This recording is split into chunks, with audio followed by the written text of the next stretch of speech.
All right, hopefully that is it. Hopefully I'm done messing with that.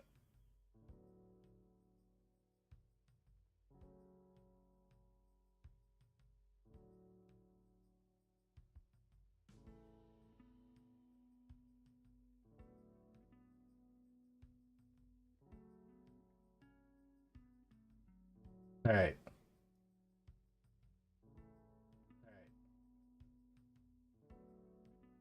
There I am. Okay, cool.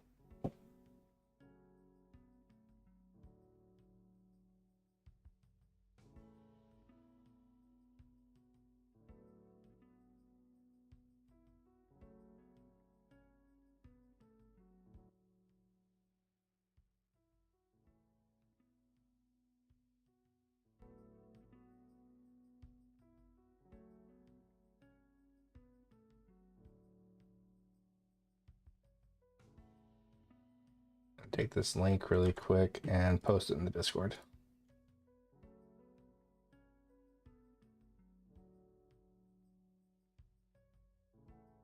Sorry, gotta fix some stuff really quick.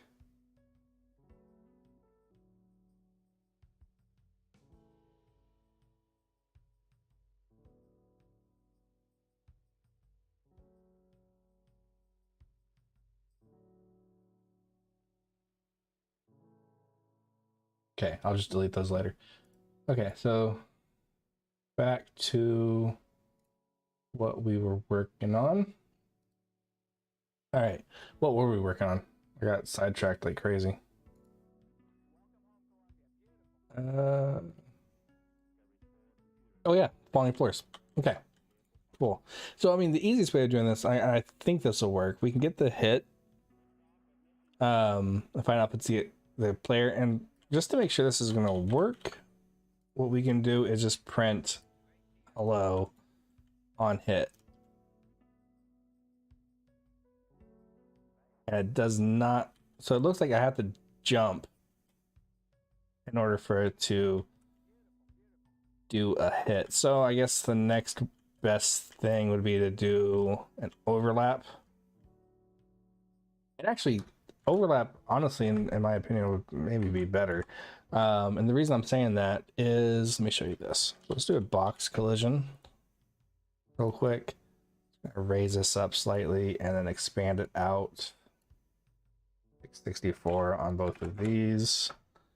And you see that we're giving it just a tiny bit, actually about 58 on both of these.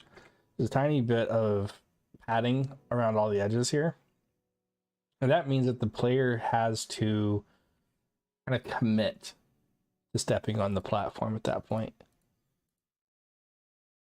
Okay, and so we can find out like what's going to happen when we begin the overlap and find out if it's the player. So we'll just do a cast right now. I know some of you are probably screaming like, no, use an interface, something. We're not going to worry about all that right now. Prototyping is not about being efficient. Prototyping is about getting the concept out there, and then you can come back through and make it more efficient later on. Just make sure that what you're doing works. That's it. So we can find out if it's the third person character, if it is, and then we can find out if it's a falling platform, which efficiency wise, we should probably do that first. Find out if it's a falling platform, and if it is, then we care. Whoops, I don't want to put that all the way over there. Then we care if it's the player, and pretty much only then. And so if it is the player, right here is where you can give it a delay if you want. I don't want to. So I'm going to destroy the actor, and the actor we're destroying is the self, the blueprint we're in right now, so the falling platform. So now one thing you have to remember though is your capsule around the player. So if I do show collision and we look at the player right now, capsule does stick out a little bit further, so that it might mean that we need to give this a little bit less or a little bit more padding on those things. So just be aware of that. Go back in here really fast. And so I can step on this and it's perfectly fine, but if I step on this one, oh no. You fall right through it. And that's going to happen for like jumping over certain ones too. And actually it seems to be working just fine. Even if we jump over it, we're jumping and staying high enough above it.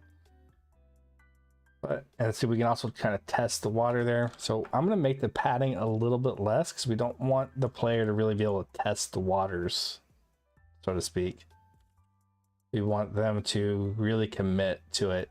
And that, you can do that one of two different ways. So one way we can do it, and I'm going to move this to the side a little bit really fast. One way you can do it is you can take all of these collisions and when we can just move them towards the edge here, push them down a little bit, still giving them that padding. This, and then now they have to step on it and start to move across. But problem with that is, can they step on it for a second and jump over it? So there's a lot of little things that for whatever your use case is, you'll have to figure out on how you want to do it. Maybe you have these guys be a little bit more separated. So jumping onto these things is a little bit more of a final decision, right? However you want to do it. And I think actually separating it a little bit would be a good idea. Maybe it just means that we're going to change how our path kind of works. So we do something like this. So this one's a falling one. This one's not now. And do something like this. So it really forces the player to actually choose which way they're going. And see, they'd never be able to make this jump to here. And if they could, they'd just jump to here, right? So we make them jump from here to here, then to here, then to here. Okay. And then you could also kind of add the same idea as what these do to these to make them moving platforms. So you have to, it's a moving yet deletable platform. And then I think for this, since we're going to make them jump to these a little bit, we can come back in here and go ahead, recenter this. So let's just go 0, 0, and go back to being 64, 64. Oh, did that scale it? That's why. There you go. Actually, we might take the height of this and go about 12, just so you can jump over it a little bit easier without triggering it.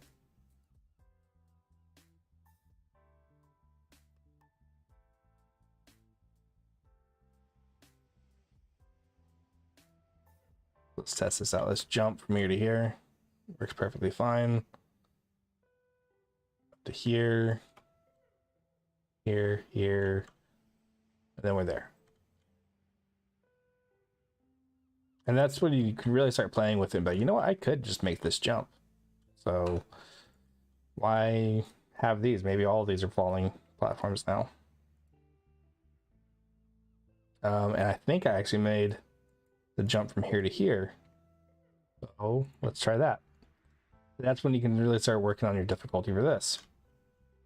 That's why you get the concept in first, and then you start building out what you want, right? So how can we make this a tiny bit more difficult? Well, one thing you can do, start scaling in some of your platforms. They don't all have to be the same size, right?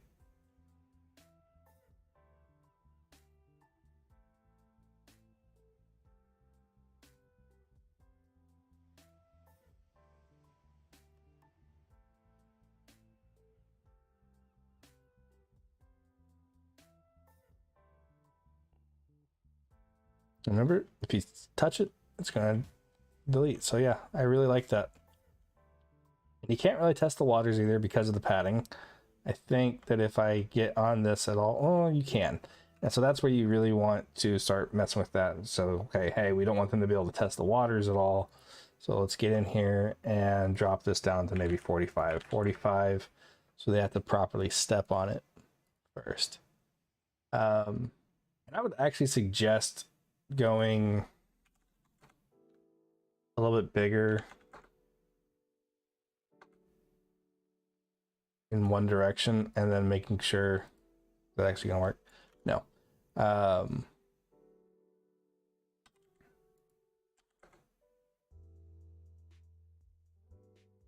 think this is a kind of a good concept. I have it on the wrong side. That's fine. We just move it to the other side here. Okay.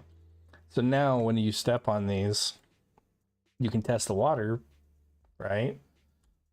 But by the time you commit, you're falling. So the player could, let's redo this really quick. The player could run in here and be like, oh, I don't really care what this puzzle says. Let me, does this one work? Okay, yeah, seems to work. All right, this one, so is this one. Which one is it? I'll just go a little bit further into this. Oh, crap, dead, right? And you can do that for all of them, because right now we're doing it very simple. We're saying, oh, it's just the light color or the black color, right? And that's it. But we could have it to where each one of them has a symbol, and depending on that symbol, it could be a fall, or it could be something else, right? So there's our falling platforms, all taken care of.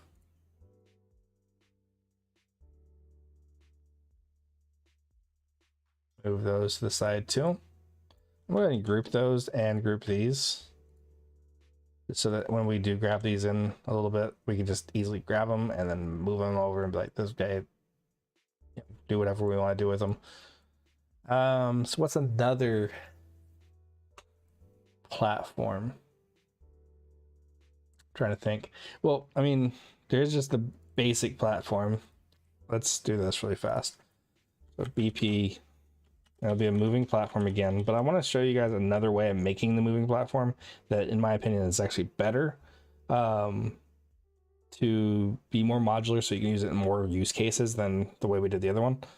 I'm just gonna call this main. So moving platform main. Oh, I call it moving main. Whatever, works. All right. So we need static mesh. Again, it's going to be the platform.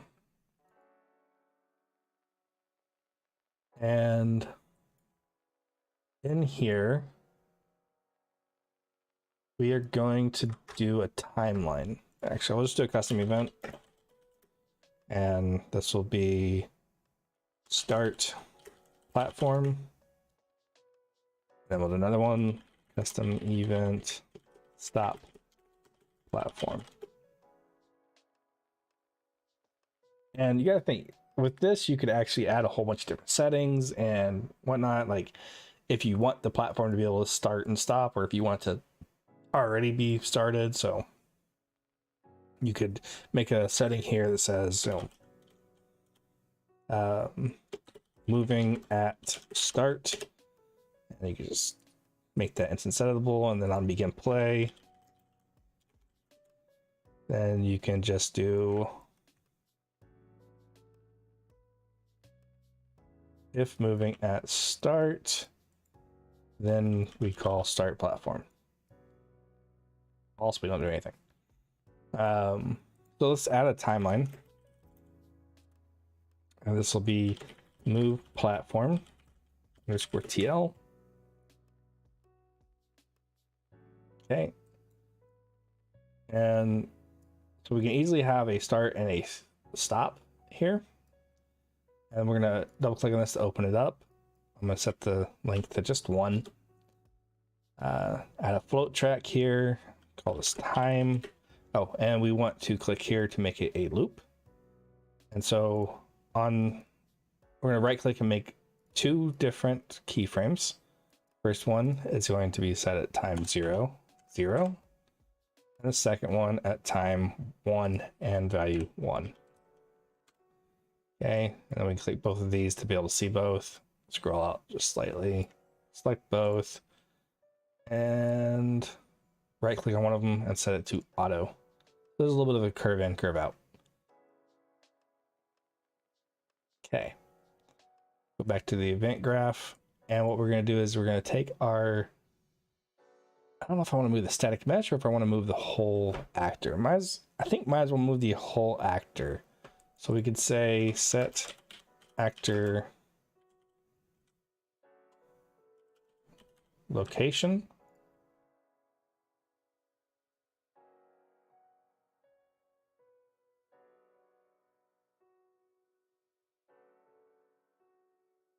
No, we're gonna do the static mesh.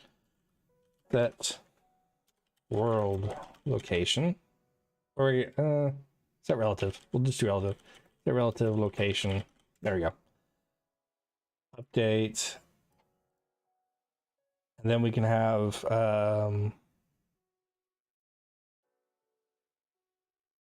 a start location, and that'll be a vector. Make it instance editable and show our 3D widget. Duplicate that and then end location. And we're going to pull off here and we're going to say lerp. We want a lerp vector. Plug in our time to our alpha, our start location to start here, and our end to here. Okay.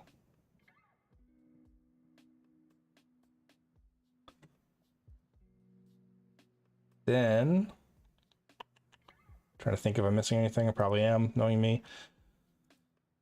But we'll grab our regular moving platform here, and we can say we want the end location. So you click on that, make sure that when you move it, it's the end location. Say that we want it to be right about here. Remember to back it off a little bit because of the platform size. And then our start location. Our start location will basically just go with the platform. You could set it somewhere else, but as soon as it starts up, it's going to be a little bit weird. And so we can do this one of two different ways. We can have it to where it's already started. I'm going to say moving at start, and then if I hit simulate here, now it's bouncing back and forth, and that's not what we want. We want it to go back and forth. So instead of having this loop like it is, make off the loop.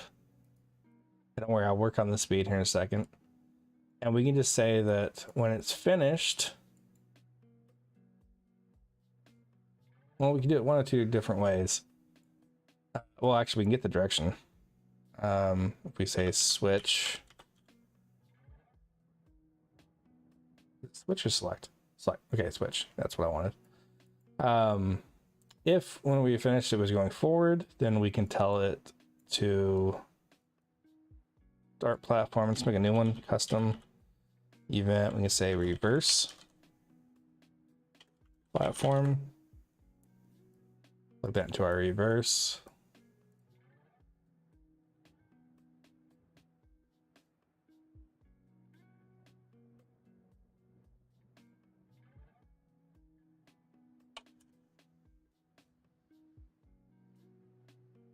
And then we can say start here. I think that'll work. I haven't done a moving platform like this in a while, but I do prefer them. There we go. That's not bad. We just need to worry about the speed now. So now what we can do is over here, we can grab the move platform TL. Let's get that. And we're going to set the play rate. There it is. Now think of this as a multiplier. If we set it to 1, well, whatever's multiplied by 1 equals itself, right? So this will be normal speed. If we set it to 0.5, then it'll go at half the speed. If we set it to 0.25, it'll go at a quarter of the speed. And anything above 1 will start multiplying more and more. So 2 would be go double the speed. You get the idea. So 0.25, and there's our speed. Adds a nice ease in and ease out because of the timeline and the way we set up the floats on that. So we can very easily hit play now, run over here.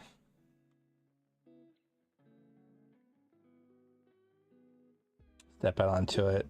And it's a very easy ride up here. And so you can do the same thing as kind of how we have these guys over here, moving back and forth. And remember, this was an easier setup, but the big thing that those can't do is we can't stop and start and all those on call. So what we could do here, I want to go ahead and do a new Boolean called is started Boolean. We're going to set it to true here. And then even on reverse, we're going to have it set to true, just because what if you call reverse from something else? Maybe you want it to go backwards for some reason. You'd still want to be able to call this and say, hey, it's moving. Maybe that's what we should call it, is moving. Yeah, that's what we'll do.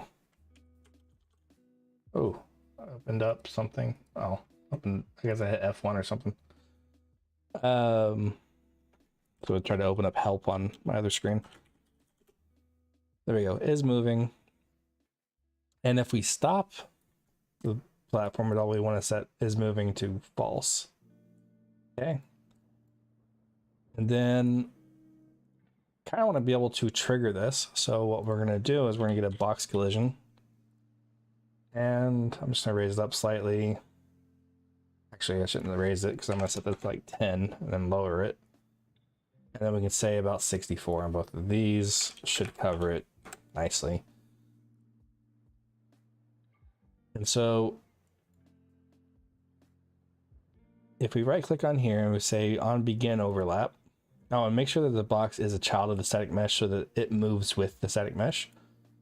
On begin overlap, if it's the player, and again, I know I'm not supposed to be casting, I get it, not the game mode.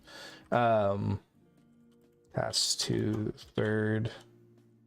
But remember, we're just prototyping. We're just figuring out how everything works, how we want it to work, and then you can come back through and clean up later on, make your code more efficient. But getting the ideas out there as quick as you can. I wouldn't say as quick as you can, but you know, get them out of your head and onto the screen, to me, is one of the best things you can do. All right, so if we're not, so again, not Boolean, if we're not moving, then we want to call start platform. And if we are, then we're just gonna not do anything because we're already moving. Maybe we just jumped up and down on top of the platform, right? And speaking of which, we want to make a check for that whenever we're doing the end overlap too. And actually, we're gonna do it the first way. We're gonna do it without it first, and I'll show you why we need it. So you know what we can do is we can just grab all this, copy, paste, on actor, and we can just get rid of the not part here. So if we're moving, then we want to call stop platform. Okay. So I'm gonna play now. Oh, and I forgot to.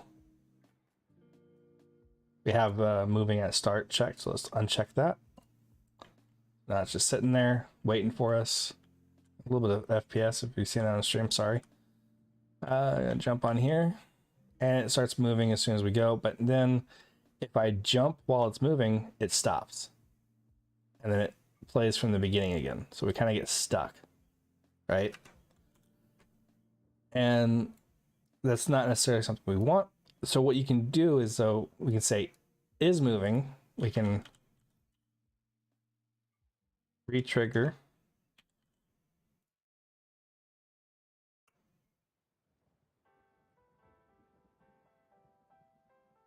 for about, say about 0.35, I think would be reasonable with the jump. I think that's about what the jump is.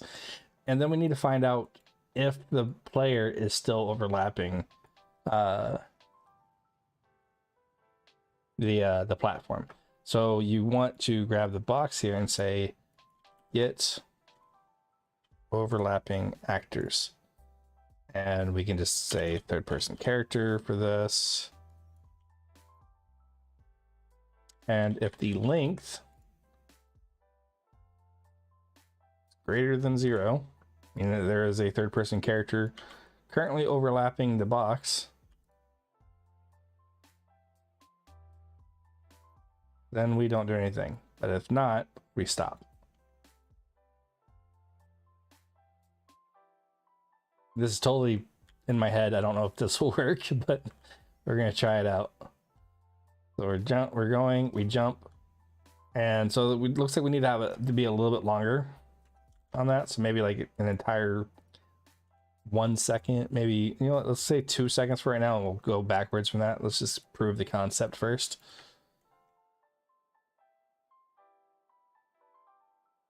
Okay, we're moving, we jump, and it kept going.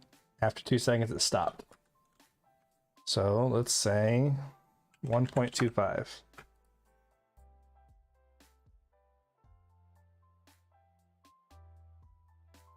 We do this, we jump. Oop. Kept running, my bad. And now I'll never be able to make it to it. So let's start back over. So we jump, and it keeps going. And then when we step off of it, so that's where the issue's going to come in with this style. So you really, really want to get this set up. Or, you know, what you could do is you could make your overlap box here. Okay. We can grab this, I can stretch it all the way out. And if the player walks into it, then it starts moving, right?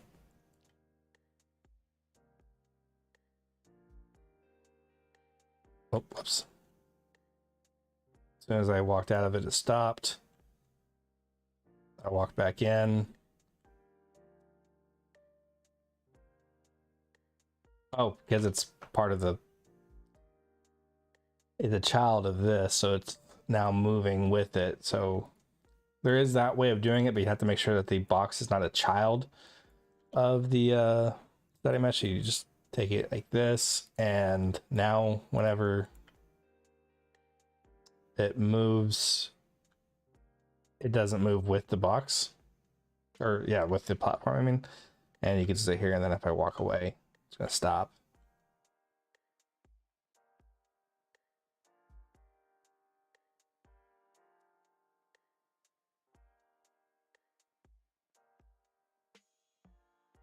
And so it kind of starts over every single time, and I don't really like that. I don't want it to do that.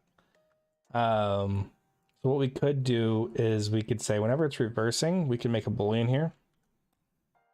Is reversing.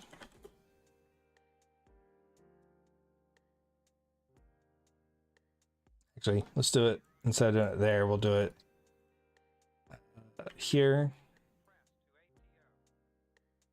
And then we would make another one is forward. Or forwarding, I don't know how you want to say that. I'm going to set that to false. Say reverse. And then the same thing, just backwards. Up here. And so that way you can say, whenever we're about to, whenever we overlap and we're about to start up the platform, we can actually ask it if it is reversing. Then we say, we don't say start platform, we say reverse platform instead. So I guess we didn't really need the is forwarding, so we can just delete that really quick. If it's reversing, oh, whoops, other way. And then remove the is forward. And that should have it so that when we walk into the box, it'll go forward, and then we walk out of it, it'll still go forward and then come back, and then say walk out of it while it's coming back. It should keep coming back to us instead of switching.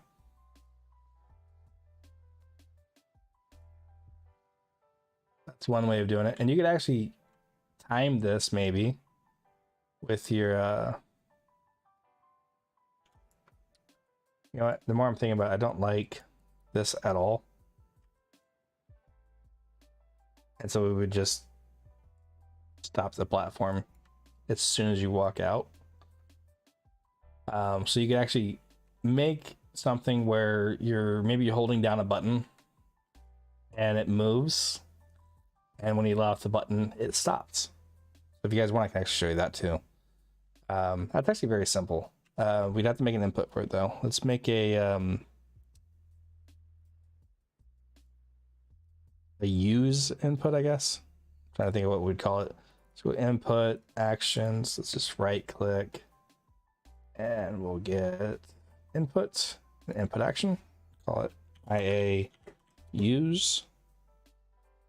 And we really only need the pressed modifier on it. So under triggers, add the pressed modifier. Go back to input, default here, add in our use, and then set up what button we want. I'm going to go with E, I think. So the way I did that is click on the keyboard there. If it turns yellow, press the key that you want. Good to go. Okay. And then let's go to our character. I'll just set this up in here really fast. So whenever IA use,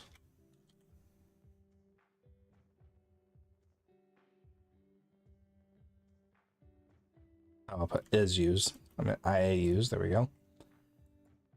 Whenever it's triggered, we want to trying to think of a way to do this. We could do it with an interface. Yeah, let's do that.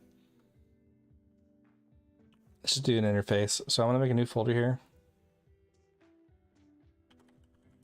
Interfaces.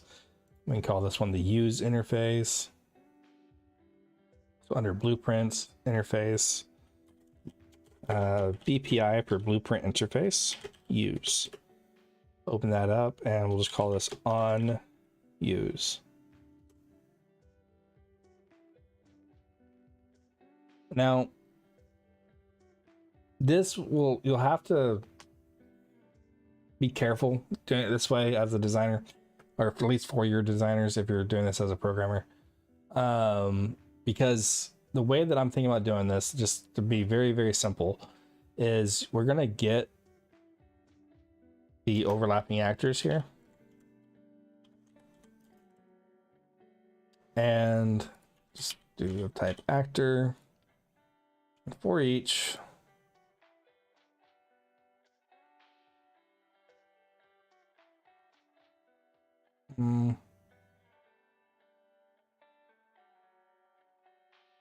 yeah, let's do this.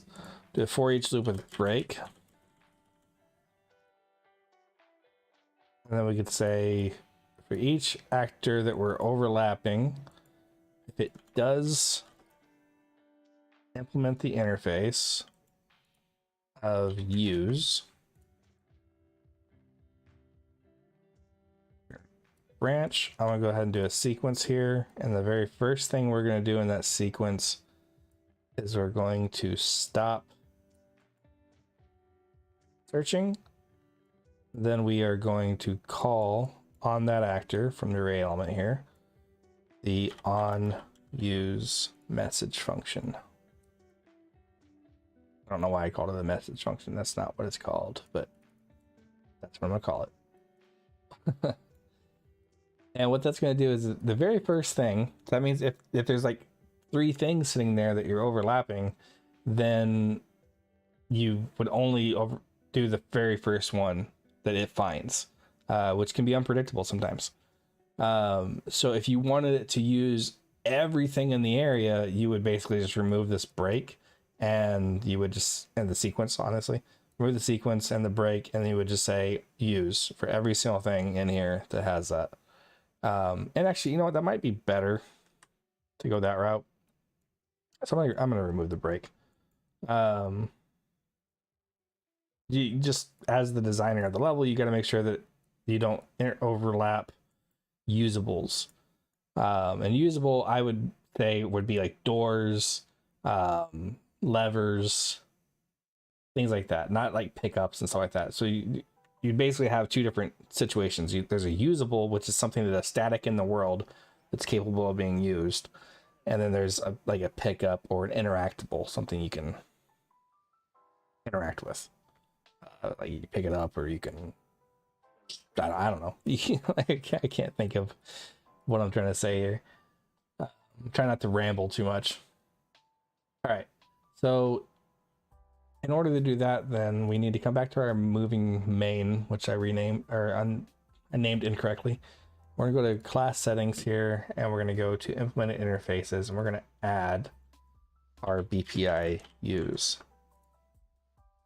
Right. And whenever this thing is being used, on use, and actually I need to check something really fast. Let's go back to the third person character, because I'm not remembering if this gets called more than once or not. So I'm gonna just print hello, and then we're gonna come in here and just press E. And it looks like it only happens once, so I'm going to go back to our IA use here, and I'm actually going to remove the trigger modifier and come back, hit play. Yeah, so that's going to happen over and over again. That's kind of how I want it to be. We want to keep saying use. So this would feel like progress bars. It will move platforms. It'll just tell it that it's constantly trying to be used. So in here, I can come in, we got our event on use. What I'm going to do is I'm going to say, well, we're going to take our same thing that we had here. Where was it? If we're reversing,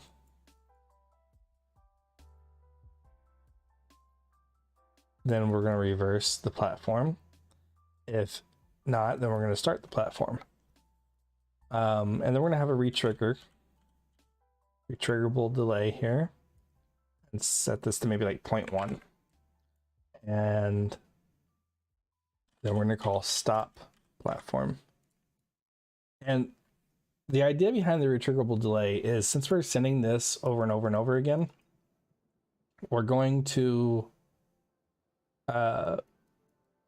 keep doing this or whatever until this delay finishes. And if it gets called again before it finishes, then it won't come out of this side. So basically, think about it like this. If this was 1 second, which 1 second long, and I call something every 0.5 seconds, as it comes through here, it's going to hit this delay, and it's going to say, okay, let's start at 0, and it's going to go 0 0.1, 0.2, 0.3, 0.4, 0.5, and it's going to get called again, and it's going to go, oh, okay, and it's going to set itself back to 0, and it will never complete until it's equal to this duration, right? So if you call something too fast, it won't complete.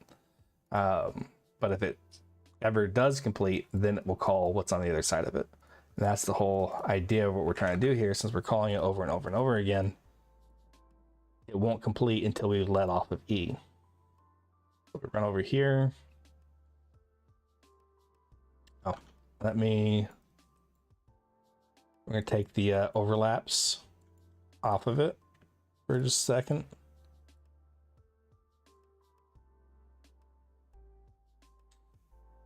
And so we can say, I guess we can say nothing. Is it not finding something? Let's see, we'll have it print hello if it finds something. Let me go ahead and grab the box on this, and let's just make it that much bigger, because maybe I wasn't standing in it. And so yeah, now We'll be able to hold E the whole way across. There it goes. Okay. It just that I wasn't standing inside the box. That's what it was. So let's say that you're standing at a console and you got to hold E and it moves the platform. You know what? I'll kind of show you guys that. So if I grab my box here and we say we have, let's go shapes, cylinder. Let's say this dumb looking cylinder is our console, right? And it says press E to use or something, I don't know, some craziness, right? I grab this box here and we can take it and scale it back down to its normal size, bring it over here, have it overlap this console, right? And so while they're at the console, you can press E and it'll move that box, and maybe you just need to line it up with where you want it to be, and then you have all these different consoles moving all these different boxes, and you just gotta hold E and there's your puzzle, right? This is why I highly suggest just playing around with this stuff, because we were like, hey, let's make just a regular moving platform, and then we just kept you could either say evolving or devolving, I don't know, until we got to this kind of thing.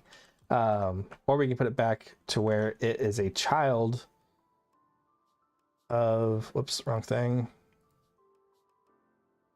If this is a child of the moving platform again, of the static mesh, I'm going to go back out here. We're going to select this, select our box, and just set its position and its scale back to normal.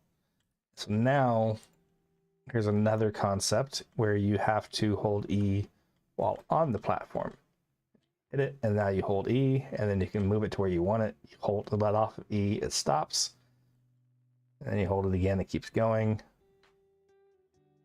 And just going back and forth, and then you can just have it stop wherever you want it to. And maybe you gotta line it up. Maybe this even has a little static mesh here.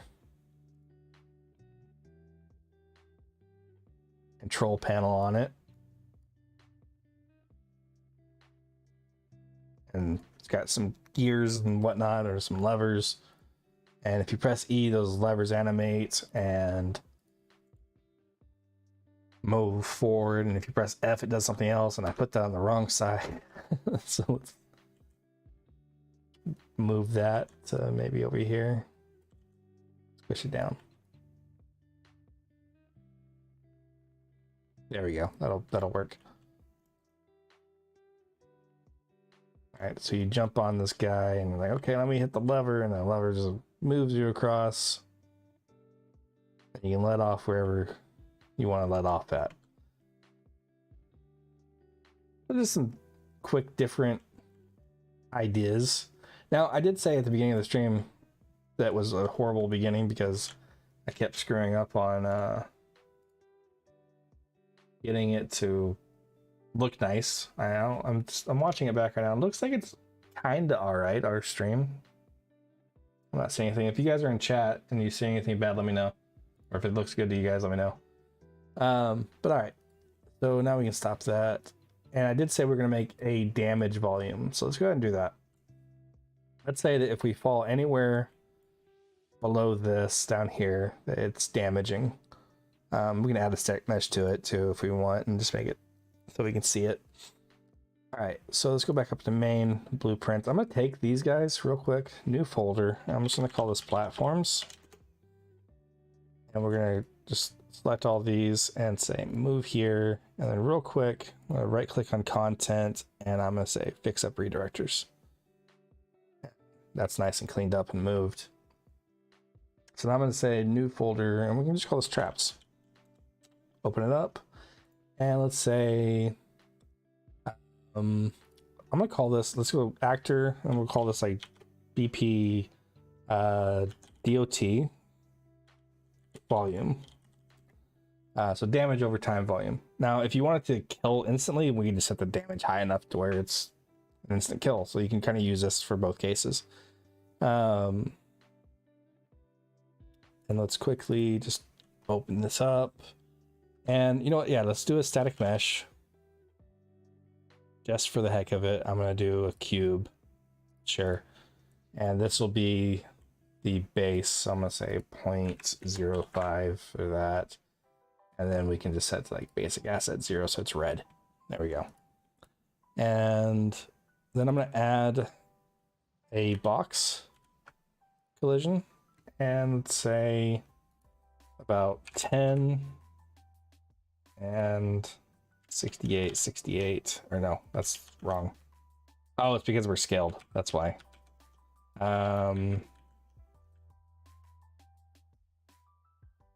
Screw it. Just going to use the scaling.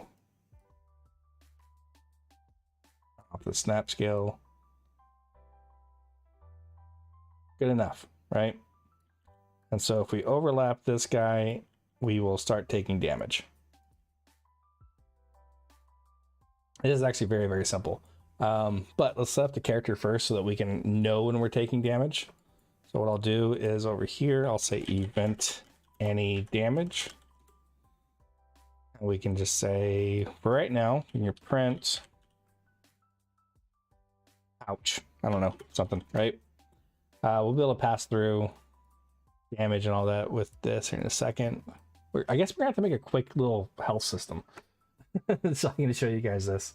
All right, so event graph, we'll right click on the box here, begin overlap, and we're gonna say cast to the third person. Remember, we probably should use a what was I gonna say? An interface. Actually, you know what? Let's do that. Let's just do a damage interface real quick, just so I can show you guys that.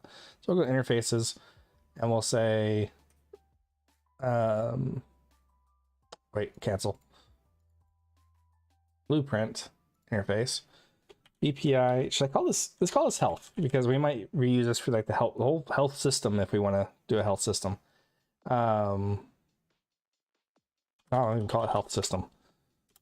And so we can say, right, that works for right now, I guess. And I mean, honestly, we don't even really need that because we're going to be using the event any damage anyways.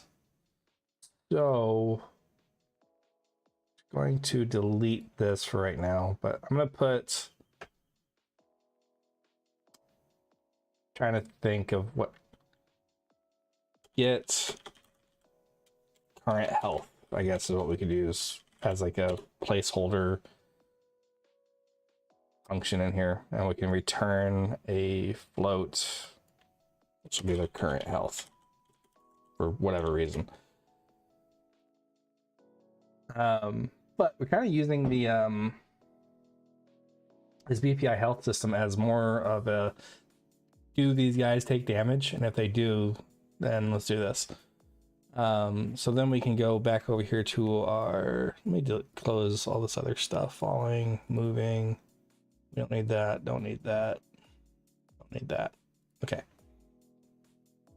And we can just ask, when something overlaps it, does it implement our interface, which is in this case our health system, excuse me. And if it does, then we can say damage, what's the one of my, apply damage, I couldn't think of it. And then we can tell it how much damage to apply. It's like 10 or something, I don't know. Actually, we can make that a variable. Expose it.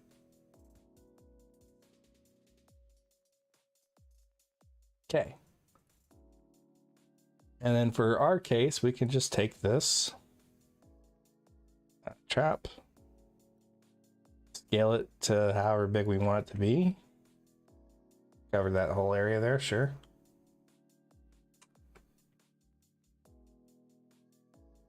Then let's go try it. So when we land inside of it, it should, I think it said like ouch or something is what I wrote. Okay, I messed something up. Oh, I probably didn't put the interface in our character. So inside of the third person character, go to class settings here, and it should actually look like this for you. and you'll find this area under interfaces, implement interfaces. We're going to add the health system to that. And we can go over here now and jump into the lava, and it hurts. Yay. Now you notice it's only saying ouch once. So it's only hitting the person or the character player or whatever we're throwing into the lava, quote unquote. It's only hitting them once. And so we want it to hit multiple times, right?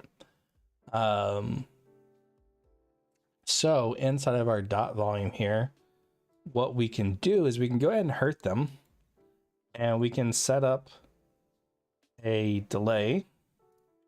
So D and left click.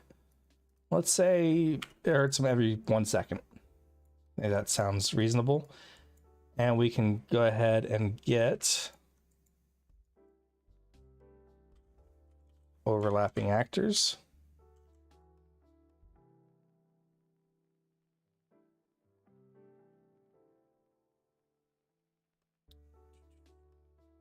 Trying to think how to do this. Just probably just actor. I feel like I'm doing this in a dumb way. I'm just gonna write it out and then we'll think and see if there's a better way. So yeah, we'll get all the overlapping actors of class actor, and we'll just say again, we'll just copy this. If it has the health system, then we will again apply our base damage. We probably just make this, instead of doing it like this, we could do it actually. Ooh, so how's this? Instead of doing a begin overlap, we can just make custom event. I'm gonna delete all of this first part actually. I'll make a custom event. Call it check or damage overlapping. And we'll just put that in there. And then on begin play, we can make a timer by event. So you can either do function name or by event. I'm just going to do by event so I can just plug this like this because it's right there next to each other. And we can say every 1 second. And it's looping. So now every 1 second, it's going to go ahead and hit this. And we could do, like, if you wanted to be very, very clean about it, you could have it so that, let's do this. On begin overlap, we can start a timer. So we'll say promote this variable, and we'll call this the damage timer. And if the damage timer, we're going to say is valid,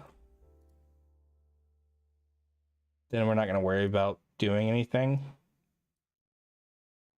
If it's not valid, then we're going to, I'm just going to copy this. Actually, we'll say start, or no, timer by event, or no, function, yeah, function name.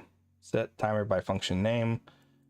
This is another way of doing a timer. So you have this where you do the red line, or you have this where you can just put it in here. Let me say every 1 second looping, and I'm just gonna copy this variable here, paste it down here.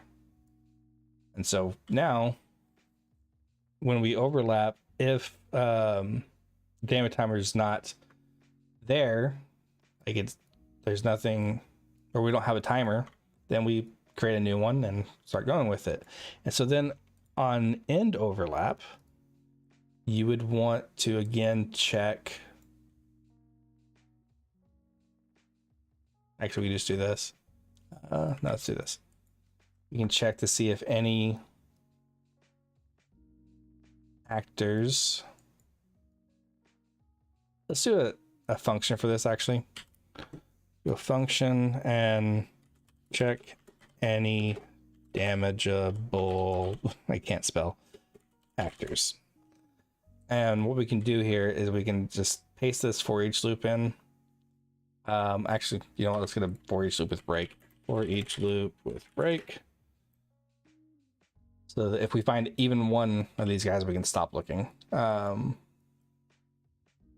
plug all this back in. And so basically what we're doing is we're saying, are there any actors that are overlapping us currently that implement this health system interface? And we'll say branch. And if there is, I'm going to make a new local variable here. Call it actor found. And we're going to set this to true. And actually, it's a good idea that whenever you're doing a local variable to put like LOC or local or something before it, so you recognize that's what it is whenever you're reading back your code later on. But yeah, if we find a local variable, we can very easily say, okay, break, stop looking, we found something, we don't need to look any further. And then we can return if there's any local or any actors found. And I'm just going to call this actors found or something like that. Or you could, one of my preferred ways of saying it is just return. And so it's just the return value. Were there any damageable actors? And so on end overlap, if there are no damageable actors left, so if this is false, then we're going to grab our damage timer and we're going to say clear and then invalidate, plug that to the false there. And so that will basically make it to where it's not always running. Now, I'm not going to have it running on begin play because I think just doing it with our overlaps, creating the timer instead, is a lot better. Let's see if that actually works. So it should be like a 1 second delay. And then it should start saying ouch, and I guess not. I guess I did something wrong. So first of all, let's see. Oh, wait. That. If the damage timer is not valid, then we want to create a new one.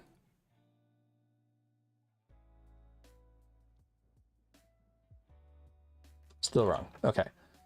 Let me, first of all, make sure that we're causing an overlap, which we should be, but check it anyways.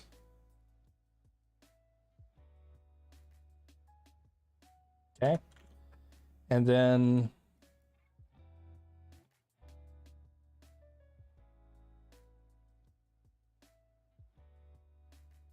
we're going to check.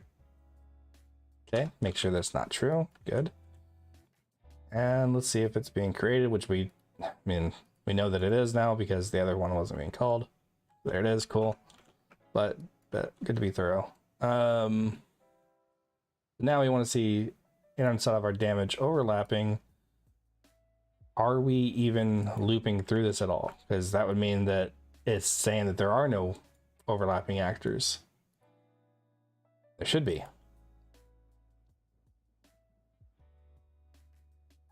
There it goes. Now it's saying hello, hello. It looks like we're calling it just fine. Oh, we're not damaging the actor, so we need to plug in an actor to damage. That was the issue. Now we should see the ouch from the player receiving that damage. And there we go.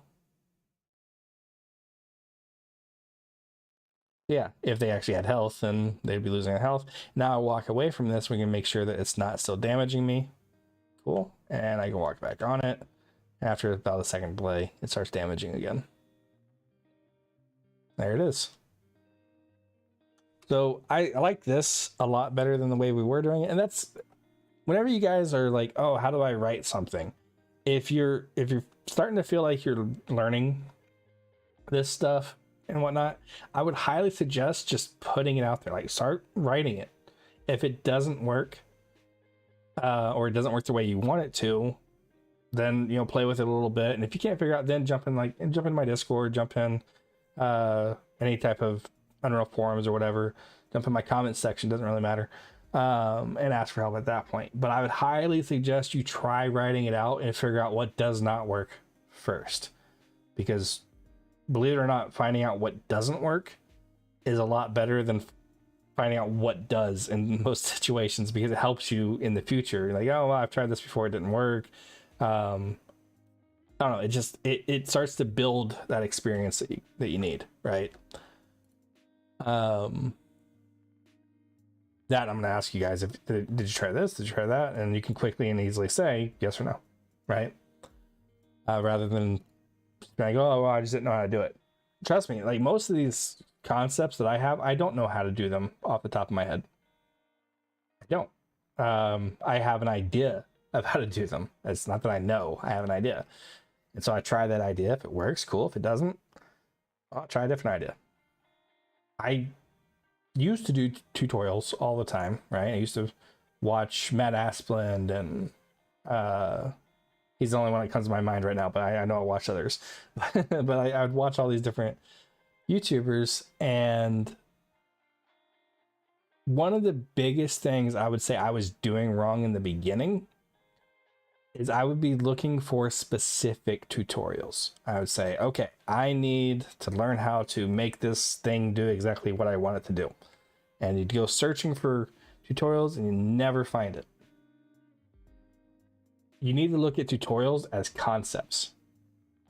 It's a way to get one result.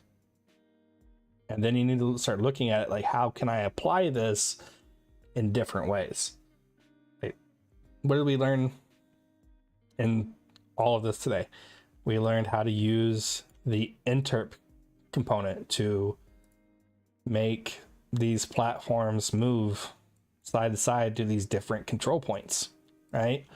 We learned how to quickly change the material of these guys based on if they are a falling platform or not, right? And also how to make them just delete whenever the player overlaps them. We learned how to hold E on a thing. So there's a lot of different concepts here. We learned how to make timers and how to validate and invalidate those timers, and then how to apply damage to the player. There was a lot of stuff in this like hour-long thing that we just did. And the more of these concepts that you guys learn, the more you'll be able to start building things out and saying, okay, well, I know how to make it to where if I hold E, I can, or hold a button, I can make something happen on the other end. I can send a signal, basically. Because that's the concept that you should take away from that. It's not that, like, oh, I can hold E and make something move. Yeah, but you can also hold E or any button and make something happen. You can send a message to an actor without casting. Same thing here. I can overlap, and it doesn't really matter what it is that I'm overlapping. I can just tell it, hey, do this thing. And what's really nice about that is if I look at this guy and we browse this, and I right click and we say reference viewer here. When I look at it, well, what are we referencing? We're referencing a material. We're referencing some standard macros, cube, and a health system. That's it. Nowhere in here does it say anything about the player. We're not referencing the player at all. Yet this thing damages the player. It interacts with the player even though we're not referencing it. Meaning that it has a much smaller memory footprint that we're not having to mess with, right? And nowhere, if I go look at the player, third person, blueprint, right click, reference viewer, the player itself, I mean, it references its interfaces, but that's it, right? It does not it doesn't reference. Oh, see right here, you see this where we did the falling platform where we were casting to the player on both of these. They are now referenced, so these guys are now constantly opened in memory. So that's not a performant way of doing it. And one thing you can do, like if you know that the thing that you want to do uses yeah, I can't talk, a specific what do you call it? Sorry, I can't think. A specific interface, you can very quickly and easily, instead of saying, okay, let's cast to the third person, I know that as of right now, the third person character is using that BPI health system.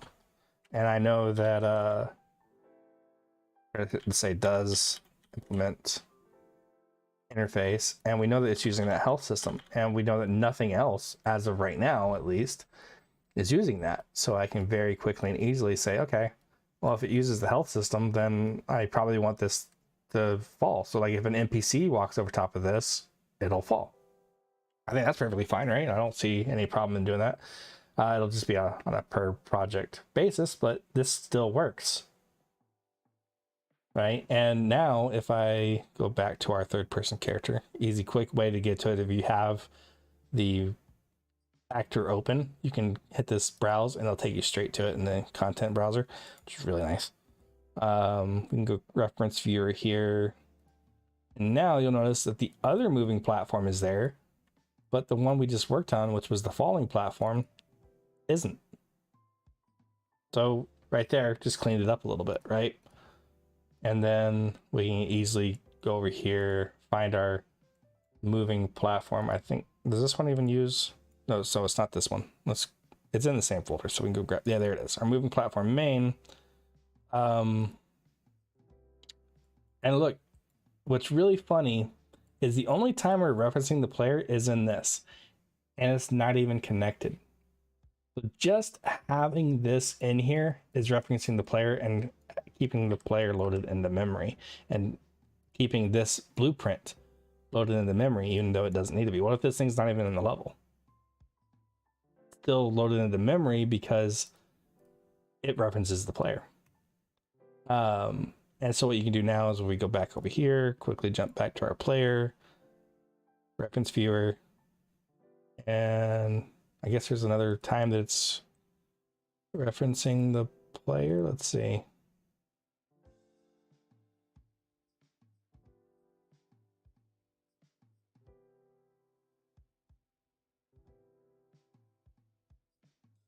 Don't need any of that.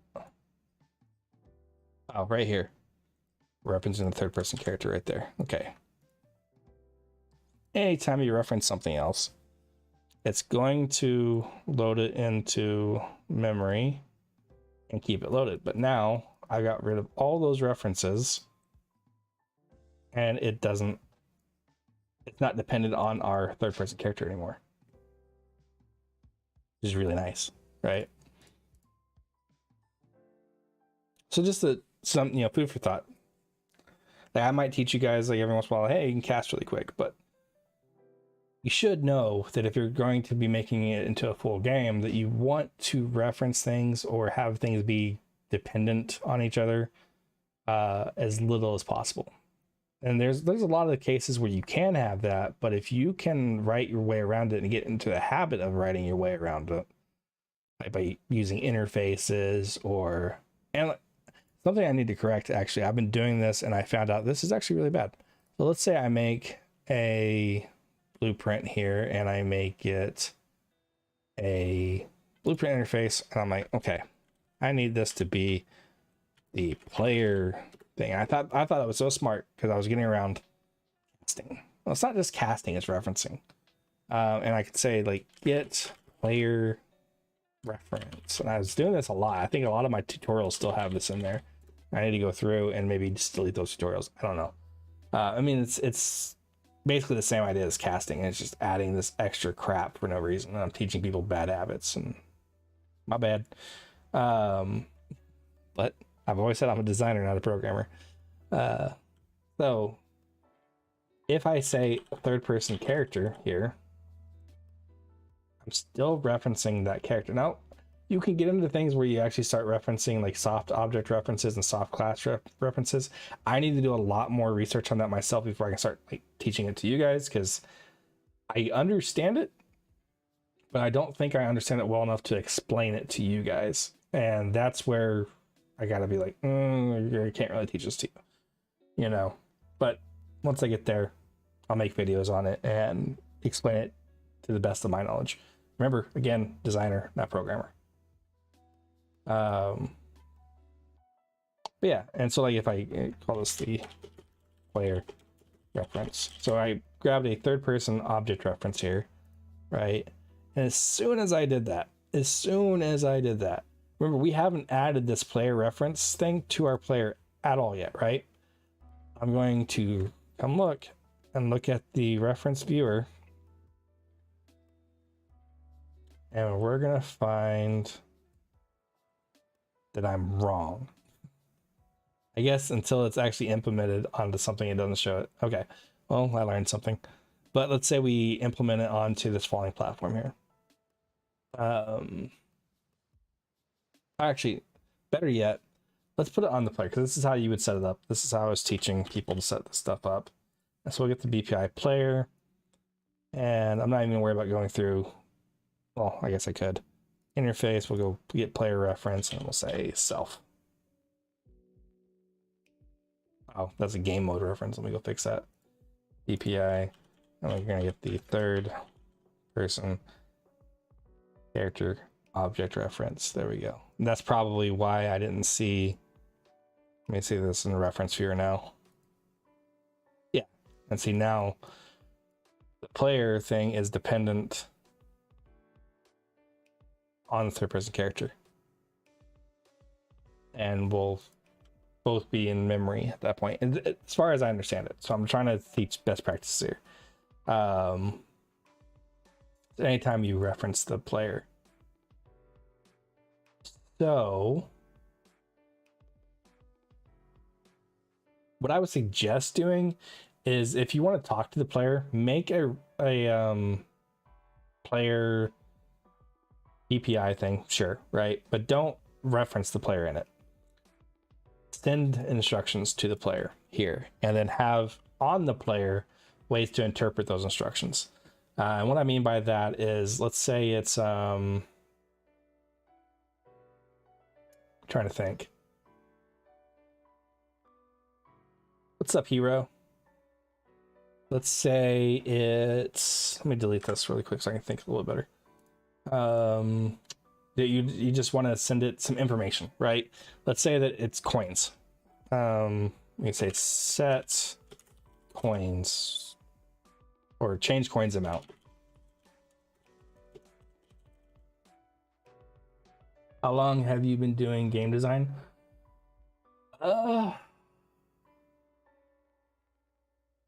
Since I was 10, technically. So about 30 years. But no, professionally, well, I started college in 2015. I got out of the army and I started college in 2015 for it. And I got out of college, and was it 2019, I want to say?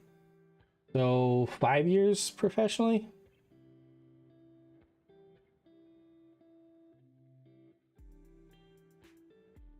All right, let's send, and we'll send like an integer amount. Coin. Right, or actually it's probably not coin, but amount.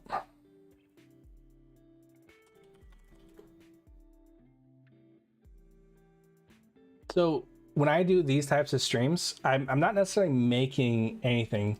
What we started with is I quickly built this little, it's like a mental exercise, right? You build something like this, and I'm like, okay, we got lava down here. How do we get the player from point A to point B, right? And it's a nice little mental exercise, because like I'll show you, I'll walk you back through what we've been going through really fast. Basically, here we have ourselves a falling platform type of thing, and you could give like some kind of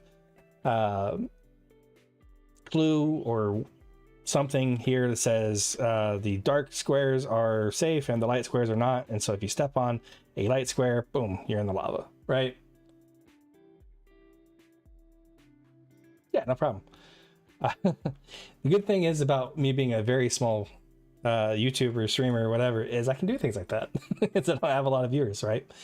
Yeah, and so like we kind of went through like different methods of how do you make this a little bit harder, and so you can see like right here we kind of made one that's a little bit different shaped and everything, and then you start worrying about spacing and you'll notice like here there's basically no really good way forward, so player would have to think that they can jump all the way across that.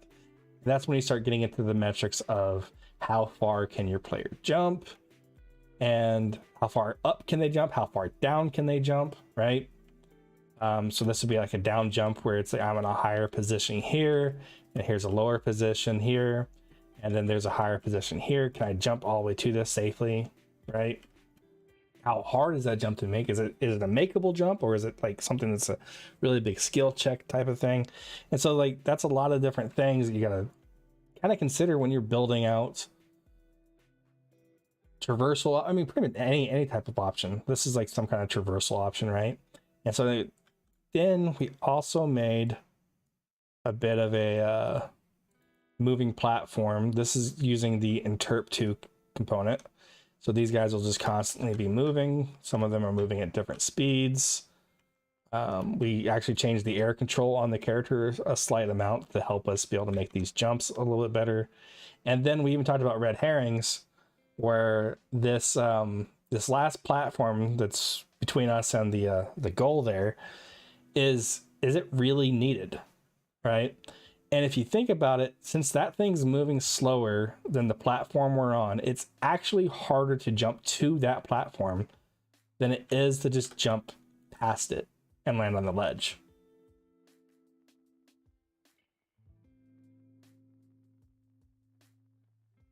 Right, yeah, it's just it's very much a mental thought process, right? Or not a mental what's the word? It's a mental game. Like, you know what I mean? Like you're kind of teaching yourself to think about these things in different ways.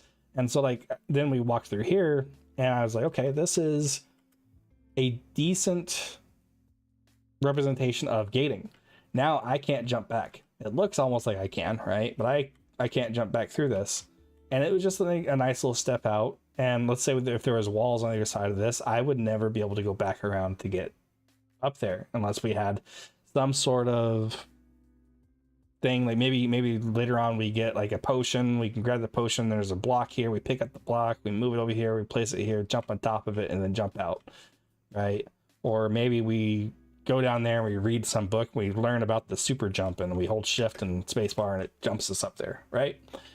So it's a lot of different things where you can build these dungeons and stuff where you learn a skill, or you get some new power, or you get a tool, maybe it's a grappling hook that you have at the other end, and you get a grappling hook and now you can grapple up there. I work for a small indie studio called Wise Old Owl Productions, or Whoop for short. Me and my boss. That's pretty much it. But yeah.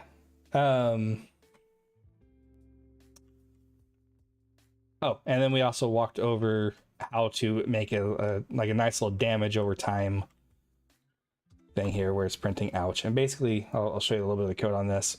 What we're doing is on begin overlap, we're finding out if we have a timer. And if we don't have the timer, then we're going to create a timer that loops every 1 second, and it calls this damage overlapping. So we find out all the overlapping actors. We ask it if it has the health system. And I mean, honestly, this part we might not need. You could probably get rid of this and just say apply damage directly to it. I think simple bases like just moving platforms provide a very scalable base to build up different design elements on top of. I 100,000% agree. I always think that, is it possible to make a game without coding language? I don't know. Some people say that Blueprint's not a coding language, but I disagree. Could you? There's probably different engines out there. I'm not 100. I think like Roblox or Roblox or whatever. I think they kind of have their own thing. I can't speak to that because I don't know. Yeah, I can't think of any. There's probably actually there was a while back. Let me see something really quick. I don't know. I didn't look as into it as much as I should have. I think it was in. Let me go actually store. What was it called? I have it in my library because I remember looking at it. Something that Epic put out. Tor, yeah, this right here. Can I go to the store page? Yeah. This, I'll show you guys the video on this. I don't know. I don't know if that's too loud.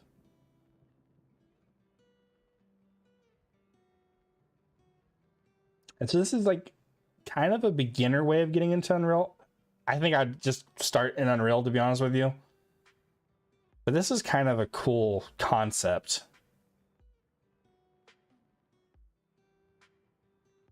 But basically you can make little games. Let me pop through this. Think of like Ready Player One, the Oasis type of thing. And it's just got all these different little things that are user created and whatnot.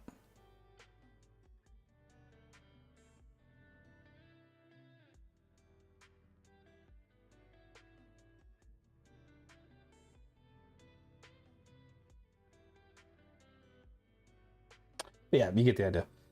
Basically, users can create all these different cool things and put them in there. But I think there is a little bit of coding still needed to a certain extent, at least Blueprint. Sorry. UE5 comes close to making a game without coding, yeah. Where you can just customize and replace the storm, the level design, that makes a different enough game. Yeah, I'd agree. Without running code, by just reconfiguring existing volumes, actors, or whatever. Yeah, so that would be what you'd need to be looking for, is something that you can just place different actors and whatnot in order to build out a different user experience. But trust me when I say that learning Blueprint, at the very least, is insanely simple. If you look at other videos on my channel, if you look at video, I can't. Sorry, I need to get a drink. I'm like losing my train of thought because I'm thirsty. Just a second, guys. This is why it takes me so long to put out videos, is because I lose my train of thought real easy. But yeah, I would definitely look into learning Unreal early on. Learn some Blueprint. It's very simple. You know what? Let's do a tutorial real quick, and I'll explain stuff. You don't have to follow along or anything, but and I think what I usually like to show people. I mean, we could do the Hello World. I think everybody should start with Hello World. That's probably one of the simplest things. But we'll do it with like overlaps. That's what we'll do it with. All right. And you don't have, like I said, you don't have to follow along or anything like that. I just kind of want to show you how basic this is. So what I'm going to have here is I have a folder called Blueprints, and I'm going to make a new blueprint. Right click. I'm going to go to Blueprint class, type actor. And basically, an actor is a very, very general type of blueprint, right? I don't know how to explain it better than that. An actor is an object that can be placed or spawned in the world. There we go. That's Unreal's way of saying it. So we can take an actor and we can call this, like, let's call this BP Hello World, right? I'm going to open this up. And then here we have a viewport. And this is where we can, over here, add things to the viewport. So if you've ever done like Photoshop or any type of editing thing, you'll have an area where you can just add pieces to it. Where in Photoshop you add layers, here we add components, right? So in order to get something visual, I'm going to add a static mesh, and I can either add one of these basic shapes or I can just add a static mesh. And I think for our situation here, I'm just going to add a cube just to make this insanely simple. We're going to add a cube, and then you'll notice that we have like the scale and stuff over here. what I can do is I can press R, which will give me the scaling widget. I can scale this guy down. And if it's snapping for you, you might have this turned on. So just turn that off for a second. Scale it down to as low as you want. Make sure that you keep it positive over here. So I'm going to put this at 0.05, I think. So right here, you can change it by typing it in if you wanted to. All right. And so now we have a visual component to what we want to put into the world. And so I can grab this guy now, I can put it in the world wherever I want it and see how it looks, right? And that looks like something that the player, if I hit play, can run, and you can step up on it just fine. Cool. So now we want to give it some kind of logic so that whenever we step on it, we're going to tell it to print hello world to the screen, and maybe even play a sound. We'll do that. We'll say print hello world to the screen and play a sound. And so in order to do that, what I'm going to do is I'm going to hit add, and I'm going to look for box. And the big thing you're looking for is a box collision. So you could just look for the word collision and then pick box or capsule sphere. They're just different shapes of collision. And what it means by collision, it doesn't necessarily mean you run into it and then it stops you. What it means is when you collide with this, whether you're passing through it or running into it, it's going to send a signal to the actor and say, hey, this just happened. It's on you to access that information. So in order to do that, what I'm going to do is come over to our event graph here. This is where all the magic happens, right? I'm going to delete all this. We don't need it for right now. And then I'm going to come back to our box collision here, right click on it, and we're going to add an event on begin overlap. And so whenever we overlap with it, we want to find out what the actor is, or if it really, like, at this point, you got to ask, do you care what the actor is? And I think for these purposes, we don't. So we're going to say anytime that something overlaps with this, we are going to print. And you notice I'm pulling out of this. This is what's called the execution pin. And so it reads from left to right. So if I put something here, as soon as this begin overlap happens, which is when anything overlaps with this little box here, it's going to do what's on this side of it, right? So we're going to have it print hello, and then we're going to pull off again, and we're going to say play, and here we go. We have a sound 2D. The difference between a sound 2D and a sound at location, a sound 2D is basically a sound from anywhere, like it's all around you, basically. And a sound at location is you can add attenuations and stuff like that to make it to where it's sounding like it's coming from that area, right? So we'll just keep it simple, and we'll go with play sound 2D. And now we want to drop down and find out what sound we want. So we can click on camera shutter and hit the little plays. I like the click on button thing here. And we'll do that. So now that is completely set up. We hit compile, we save. Since we already have it in the world, we can hit play, run over top of it, it prints hello, and plays our sound. And so what we did there is we just said, when something happens, do this. That's it. So to go further than that, then we can start getting into what's called branches or conditional statements. If something is true or false, depending, right? Then we can do something. So what I'm gonna do, I'm gonna make a quick variable here, and I'm just gonna call this the test variable.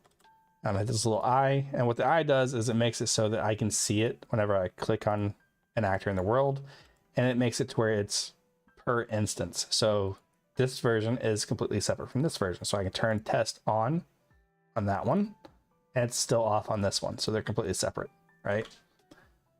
And so like if that is true, so we're going to take our condition and plug it in here. If this is true, we're going to press hello, or we're going to print hello, and we're going to play that sound. If it's false, well, we can do something else. We can say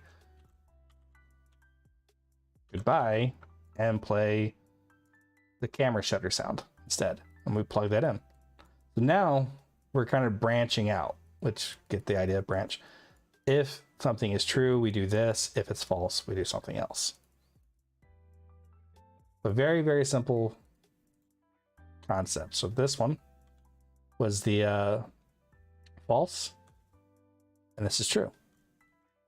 Completely separate, and now it's completely based off of just a simple if then statement, basically. If this is true, then do that.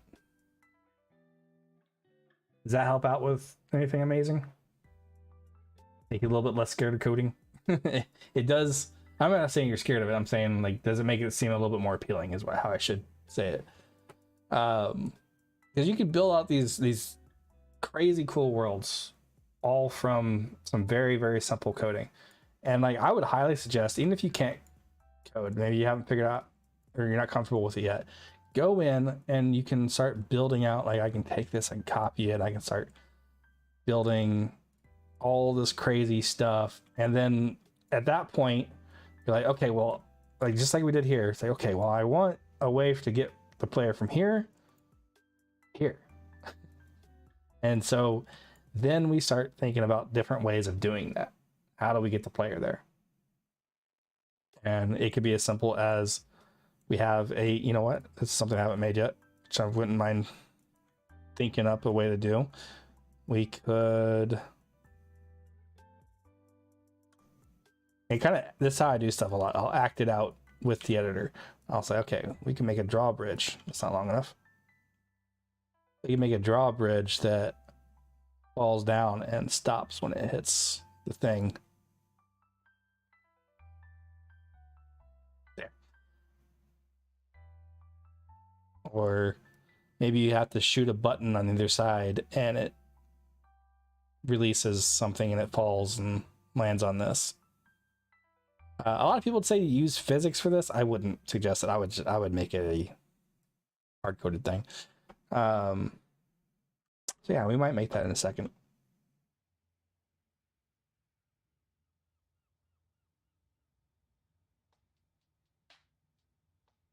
Any other questions? Is there anything that you guys are like, hey, I really wish I knew how to blah, blah, blah. And before I get started making like this old drawbridge thing, we can start working on your concept instead. Because that's what these videos are for. They're not for me to, or these streams, they're not for me to go through necessarily on how to make exact things. But if you are like, hey, I've been struggling with building something like this, I can maybe look at it really quick and we can figure it out.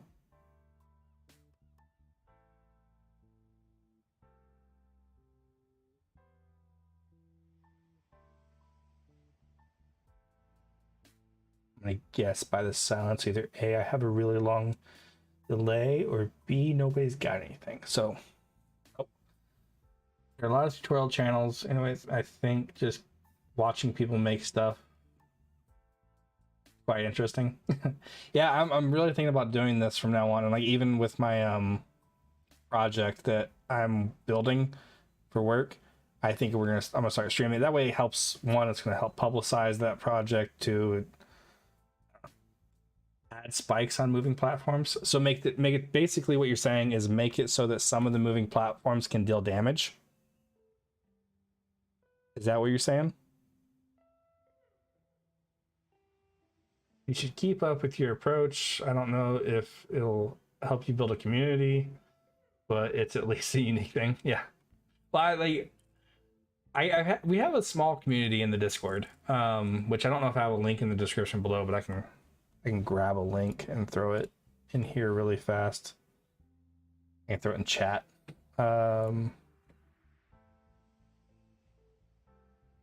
You guys can get access. I'm usually sitting in a channel in there sometimes, so if people are needing help, they can message me.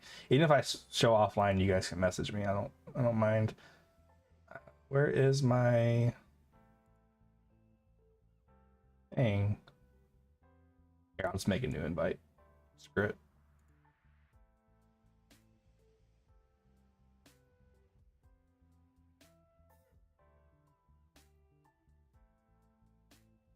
There we go. All right.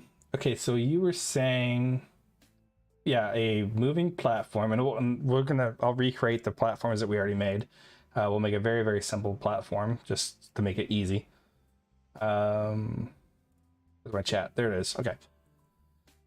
All right, so we're gonna basically recreate these guys really fast because you weren't here for that, and I want to show you. Really simple. So I'm gonna go on my platforms here, and I'm actually gonna delete these. Okay, delete those, and we're gonna just delete. I'm lost. Where are those platforms? Oh, yeah, they're right there. So I'm gonna delete these really quick. All right. So in order to make these, I'm gonna right click, I'm gonna make a new blueprint class, an actor, BP, and I'm just gonna call this one again moving platform. And we'll just add the ability for it to have damage. You want to, in my opinion, you want to make things as what you call modular as possible. Modular meaning that you can reuse it in different ways over and over again. I'm going to open this up, and again, we're going to add a static mesh. And since I already have a platform mesh for this, you can use a cube and just squish it down, however you want to do it. I made a platform mesh early on in the video, and so there we go. There's our cool platform mesh. And with this, we're going to want to know if something is overlapping it. And if it is, then we want to do the same kind of damaging system that we did before over here, where we're saying, okay, something's overlapping me. Let's do a timer. Let's find out if it's still there, and let's damage it again until it's either dead or whatever. We could just make it to where it just kills the player instantly. It's however you want to do it. But making a damaging way of doing it, then you can just change the damage to where it's high enough that it would just kill them instantly. But you can also have that modularity of being able to make it a low amount of damage, right? So with that, let's add a box collision again.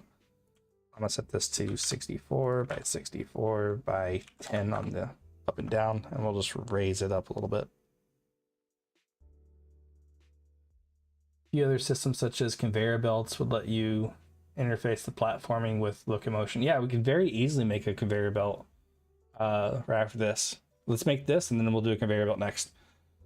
Conveyor belts are actually really simple, believe it or not.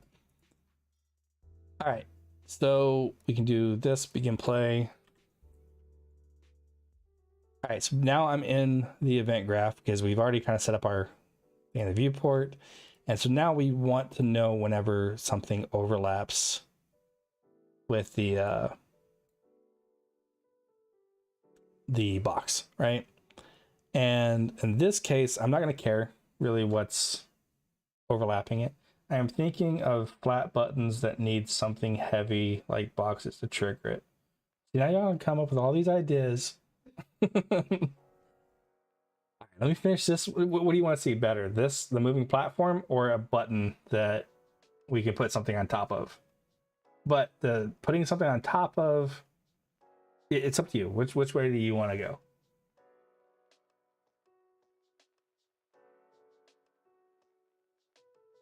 I think the Sony first party games, especially God of War, do the forward progression quite well, where you're lost about what you should do, but when you do something you were supposed to, you can't undo it. Yeah, I mean, yeah, another way of gating, and that's just basically through save. I haven't played God of War in a long time. I need to replay it. The box was the box, the one with the thing you got to put something on. Needs heavy boxes. Might be a good time. Yeah, I might need to go jump on some God of War again soon. All right, let's do the boxes. Actually, we can reuse these guys. I'm gonna use them really quick. So we go back into our Hello World thing, and I'm just gonna delete all of this because we don't need it.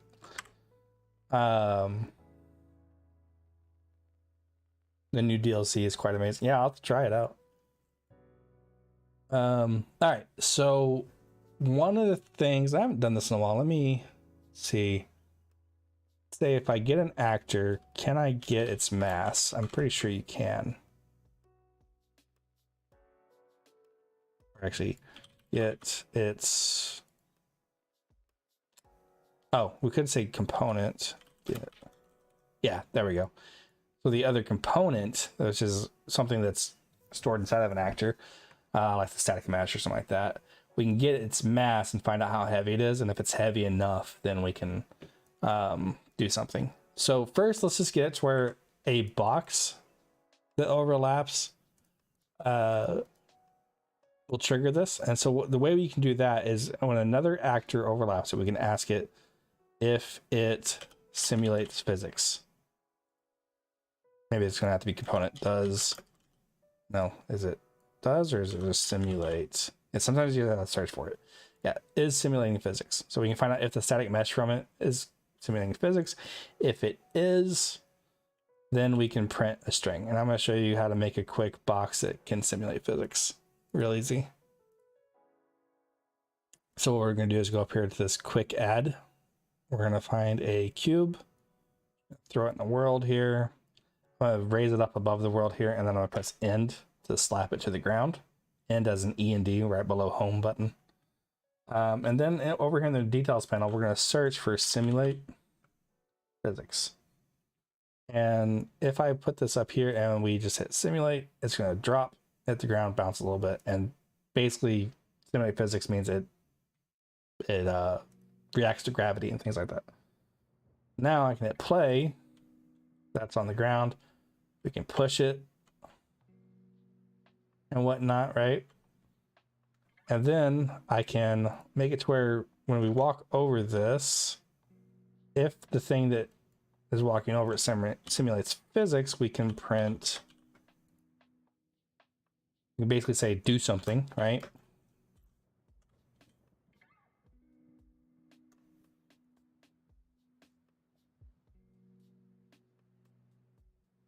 So I'm gonna walk across these. You notice it's not doing anything because I don't simulate physics as the character. So it's nice to know that. And then if we push this over top of it, we're gonna get that I'm completely wrong. Is it not?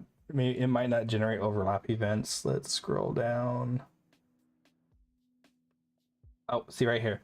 So under collision, we need to make sure that it generates overlap events and turn that on.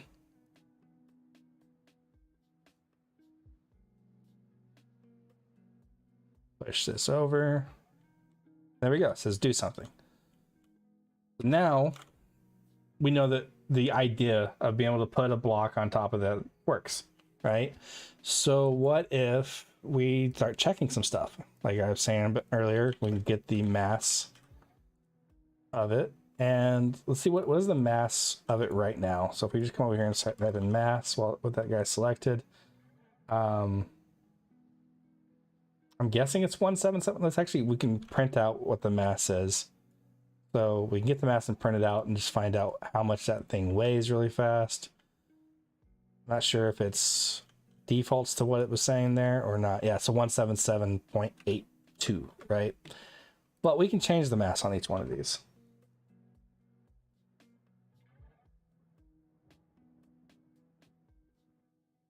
Now you're getting into some animation stuff. So okay, let me get what you're saying. Basically, whenever it presses, we want to lower it. Is that what you're saying? And then when it unpresses, we want to raise it back up. Okay, so we don't really have to animate that actually. So let's stop with the mass thing for a second. And what we can do is we can add a timeline, which is technically, I guess, an animation in a way. And we'll say move button. Now I'm going to put underscore TL so that we know that's the timeline. Open it up. Set my length here to 1. My track. We're going to add a float track. I've named this time. Right click. Add a curve. At 0, 0. Right click. Add another keyframe curve. And that's going to be at time 1, 1. And basically, the idea behind this, whenever we're saying that, you know, the first one's 0 and the last one's 1, is we can gradually change between two things. So if you imagine 0 as being off and 1 as being on, you can have these states between off and on, right? So like what you're saying, like with a button being going down, as it's moving down, it's not quite on, it's not quite off, right? And so that's what these kind of represent. All right, so then we can go back to event graph, and we need to make sure that we're not going to do this over and over again. So what I'm going to do is we're going to hold O and get a do once, so you can just search for it, do once, and there it is. Hold O and left click, you get a do once, and then you can hit play. And what this is going to do is, like, if we overlap and we start moving this, it's going to actually re-trigger that overlap over and over again whenever it moves, because it's going to think that it's a new overlap. So we're going to say it's not until this is finished. And we're going to say, hey, just do this once. Even if you're getting triggered over and over and over and over again, do this once, right? Until we're ready for you to do it again. So we're going to play. And we want to take our cube, and I'm probably going to go ahead and child the box to the cube so that it moves with the cube. So you get the little arrow here, and whenever I click on it, it shows the cube, the box, and whenever I don't, it hides it. So that means that it'll move with it. So I can like take our thing here and move it around, and you notice that the box goes with it. All right. So then we're going to set the relative position. Or sorry, not position, location. And we need to set up where it's going to go. One way of, actually, I've never tried to do it like this. Let's try something just real quick. Start position, and this will be a vector. I'll try this because I think this will be kind of cool if this works. And okay, so I can't expose it like that. Dang. All right. Here's what I'm gonna do. We're gonna keep that start position there. And one way you can do this is you can duplicate the cube. We can call this end position underscore mesh.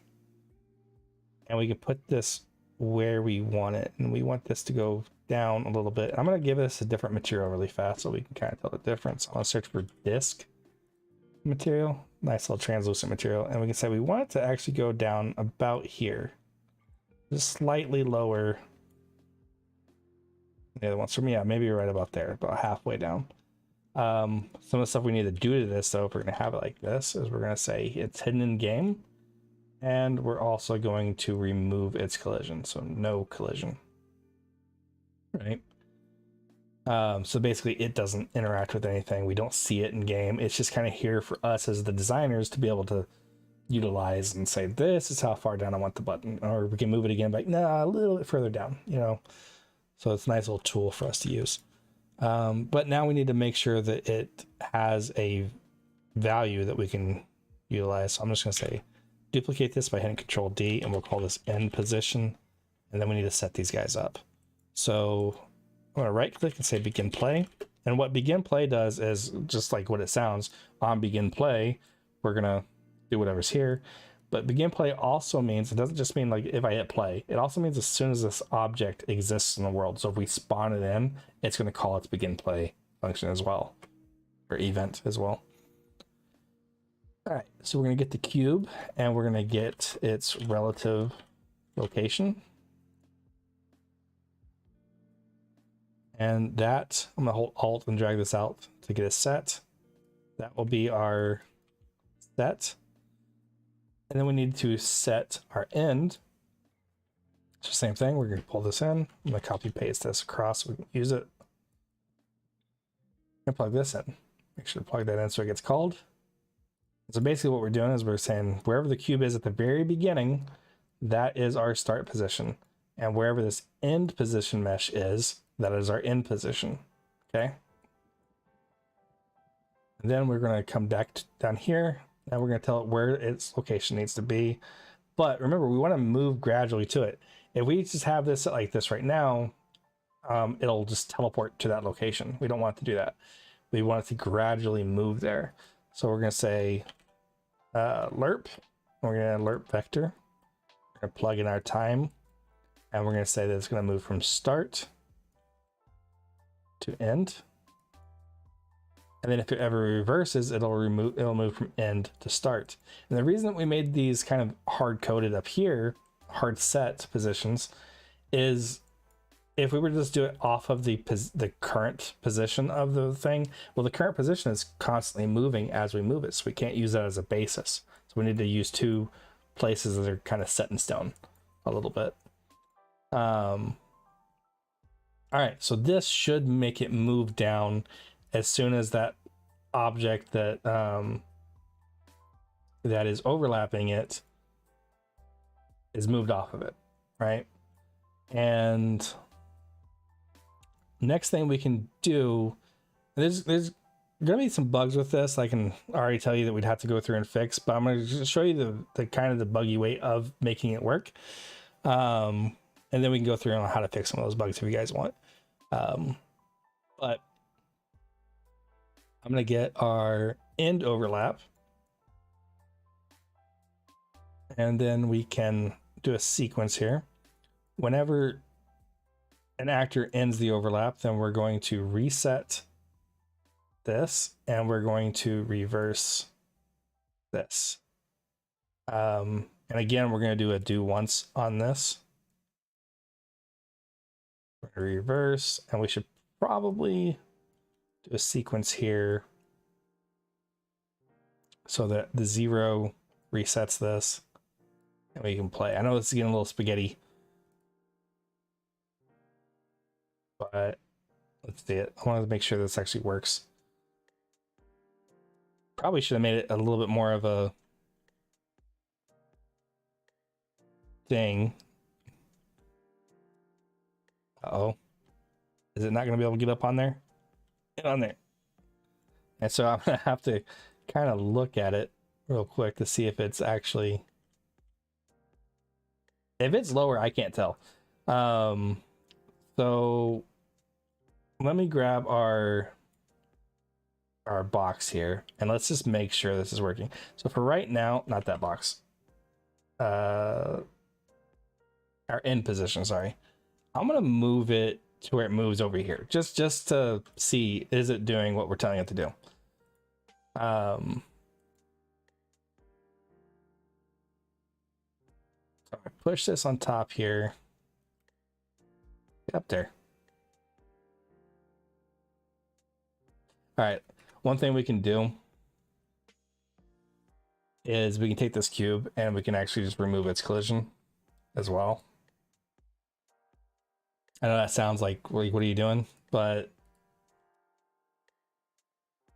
it'll help it move up on to it.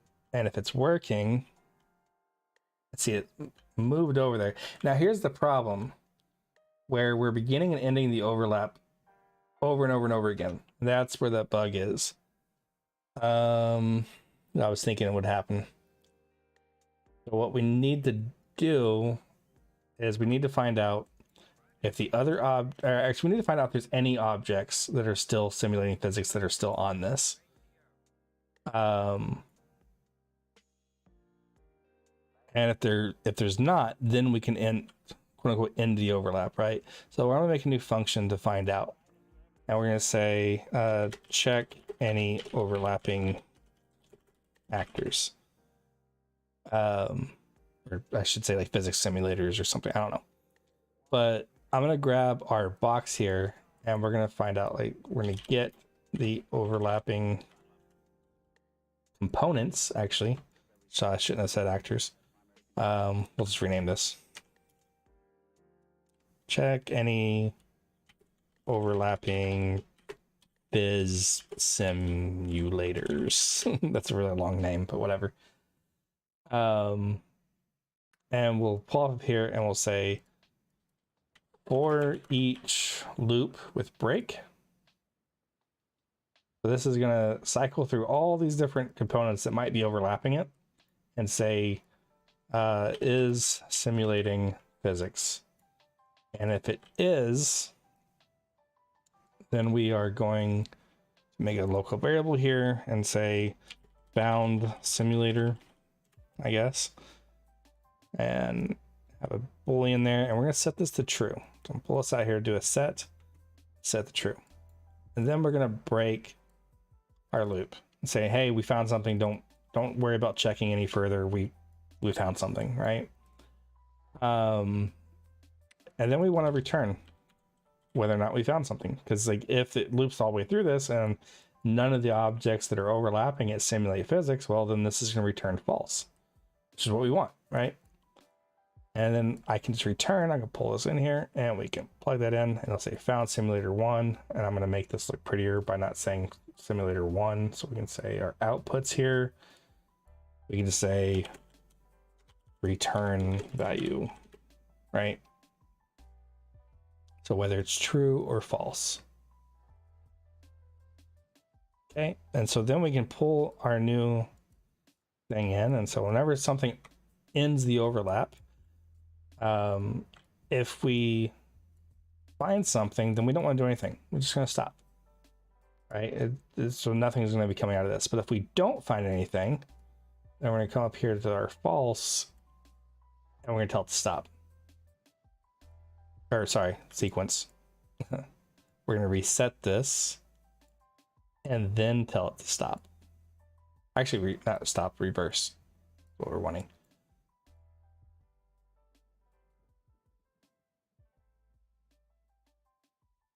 You know what, we might, I would actually venture to say that doing a delay and checking again, so it's not an instant thing. We can actually put like a retriggerable delay here.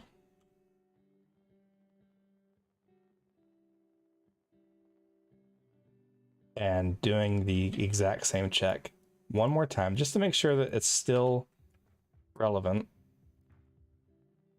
And then if this is false, we reset and we reverse. We probably don't need this. Hit play. There we go. So the reason, again, the idea behind this is that there's a little bit of a delay to make sure that it wasn't like, and you gotta think this happens like so many times per frame. So there could be that minute frame where this ended up being false, but it was just such a split second thing that the player would have never noticed, and it could be really, really, you know, like detrimental to how we want it to work. So what we can do is put this retriggerable delay on here and say, if this keeps getting called really, really fast and this delay doesn't get to finish because it's getting called too fast, then we'll never check this again and we won't do this reset. Yeah. All right.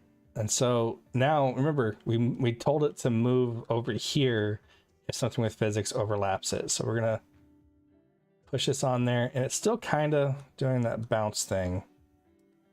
And I think the reason for it is because it's not moving.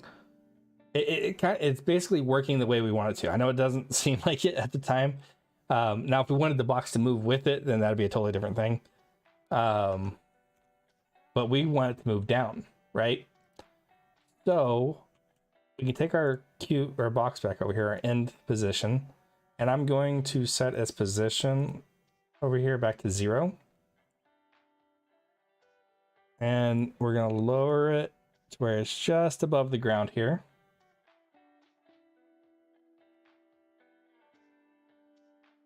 Yeah, it's because we made it move on the X, Y instead of the Z. Exactly.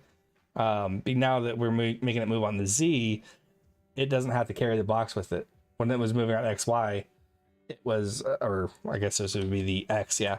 When it was moving on the X position, it was unoverlapping the box because the box wasn't moving with it. So that's basically, it is still working the way we want it to work. We just need to see it now with this. So we can see it go down. I don't know if you saw it press there, but it did press. It's still pretty hard to tell because really low. I swear I saw it press. Here's what we can do. All right. We are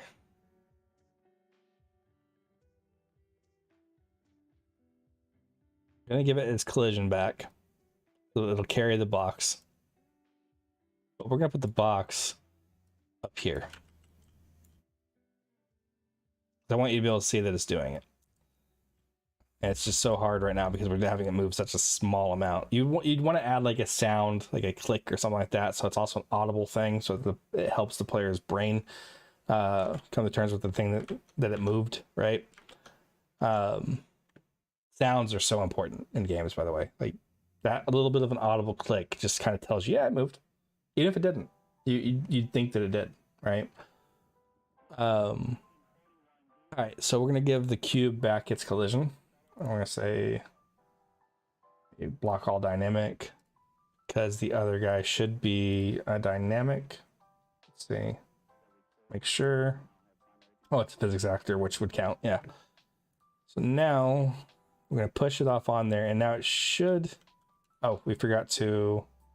I'm gonna have it actually go down here. So it's in position. We're gonna have it go a little bit lower.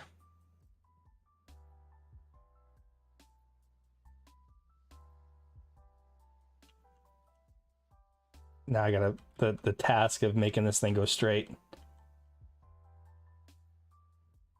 And you can see it now, it moved down. And now because the overlap of that is so high, it's still overlapping it, but if we move it off, it'll come back up. So that's the big thing about it.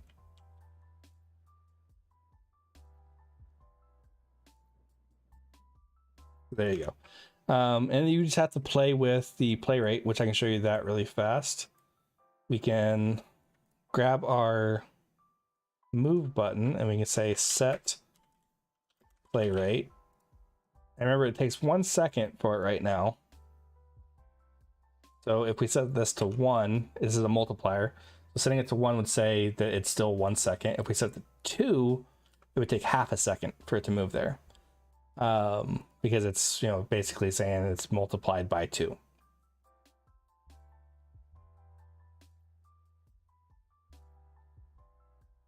Or the speed, it speeds it up by a multiple of 2. I guess that's a better way of saying it. We do this now, goes down faster. You know, it's had a sound to it too. And what's really good is we can just move this to the side here. We're going to get our direction, and we're going to not break, switch. And so basically, if it was going forward, so basically if it pressed inwards, then we can play sound. We'll do a sound at location too. And we'll get the actor location.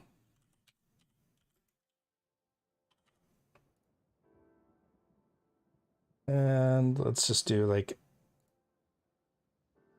yeah, we'll do a button.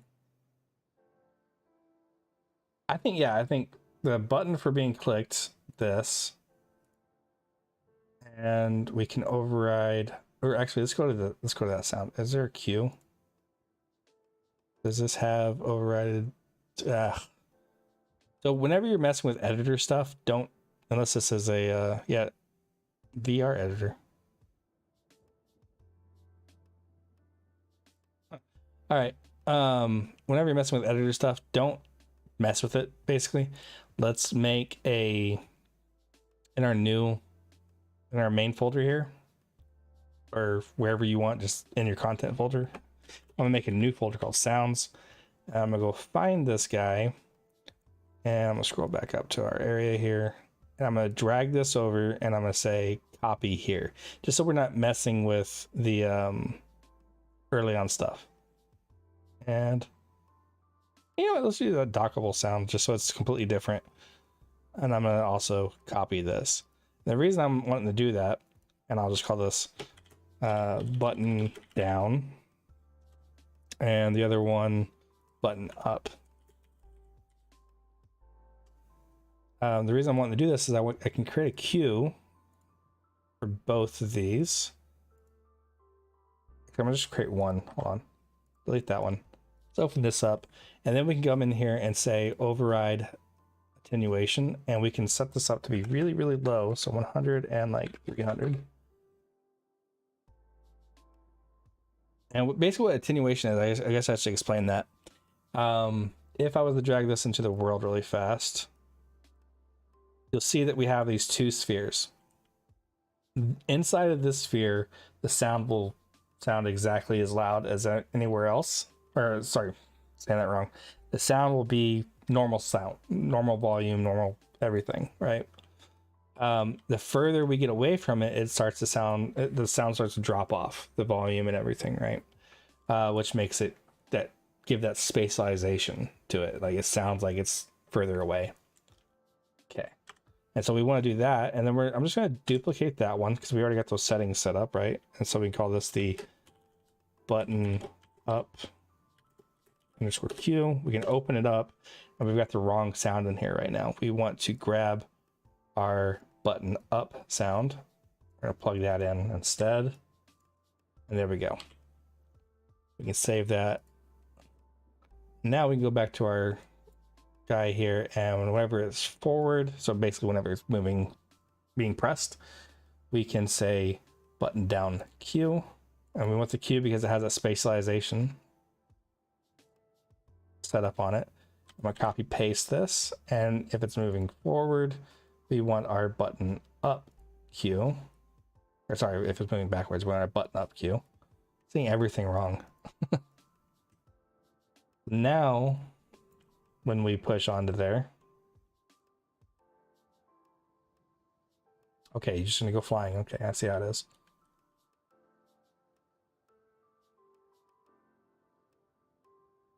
Okay, why you no play sound?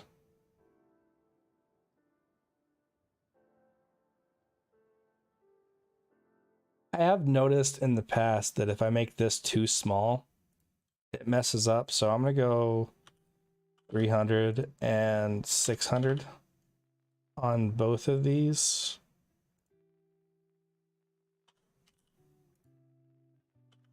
And I'm not a sound engineer by any means, so I don't know why it does that, but I think that's the cause.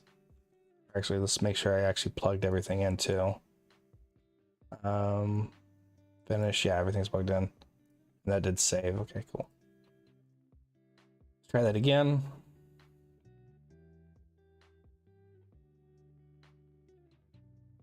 And so yeah, you could hear that slight thing. My music might be too loud for it now, but I heard it. And as it came up. So the problem is that's now happening on finish. Which is cool and all, but we kind of wanted to do it as it starts. So again, we can do a do once here. And we can plug this in here. Actually, we can do a sequence. Let's do a sequence where we start the movement and everything and first, and then our other thing. Unplugged it from finish now. I'm gonna move this out of the way so we can maybe see it a little bit better. Move these guys up here. Maybe do a reroute node.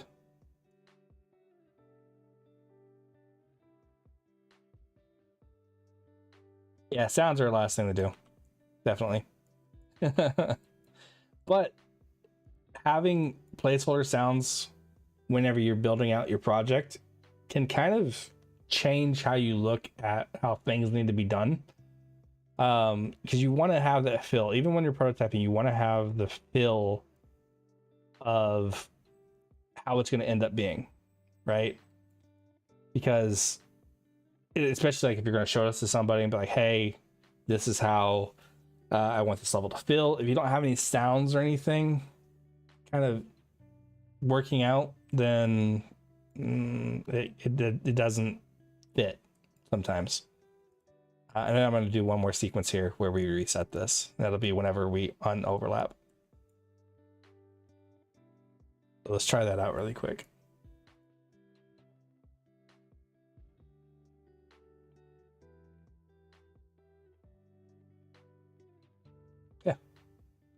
That worked out. Kinda? For some reason that's backwards now? What? Hold on. I broke something.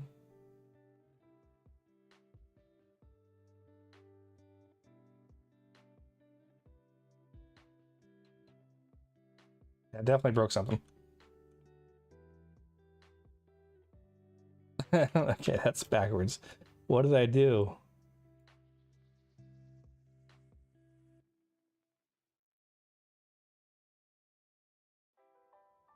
Okay, do one.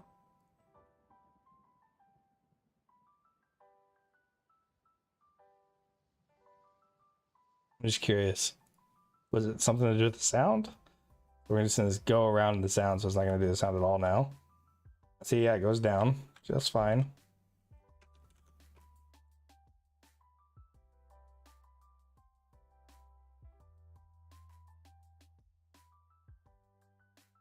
You know what? Instead of doing it here,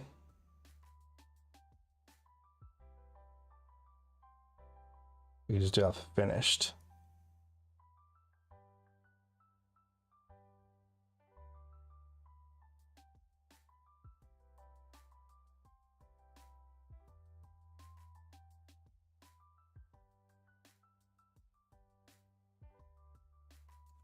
Feel like he didn't work. Yep, he didn't work.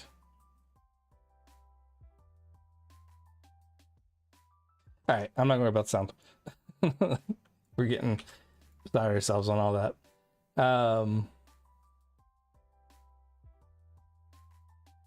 Oh. I see what it was now as I'm deleting stuff. We're doing a do once here when it doesn't need to be there. It needs to be here.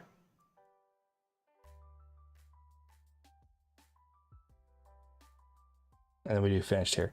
Because we don't want to do the movement once. We need to do the sound once.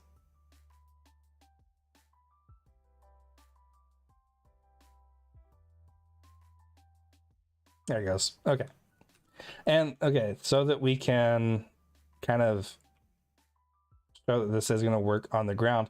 The big thing you want to do with this is you either you can change the collision of the cube itself, the button, which you would be able to do in like your static mesh if it was your own static mesh, right? Or we can just go ahead and lower it enough into the ground that you can press it, right, with the cube. Then we can get our in position and we can make that to where it is just barely above the ground.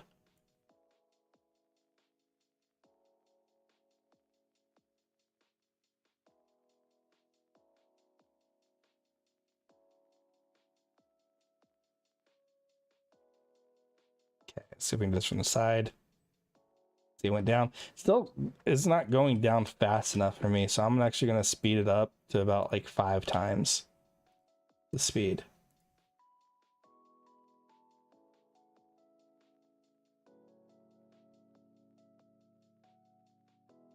There it goes. Now it's flush with the ground.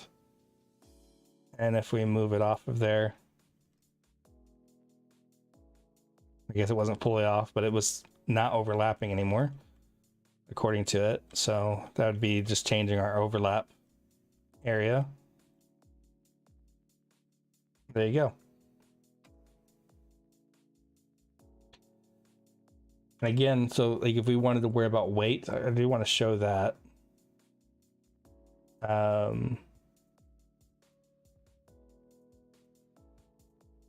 Now, one problem with this is I noticed that if I walk off as the player, it still plays that sound.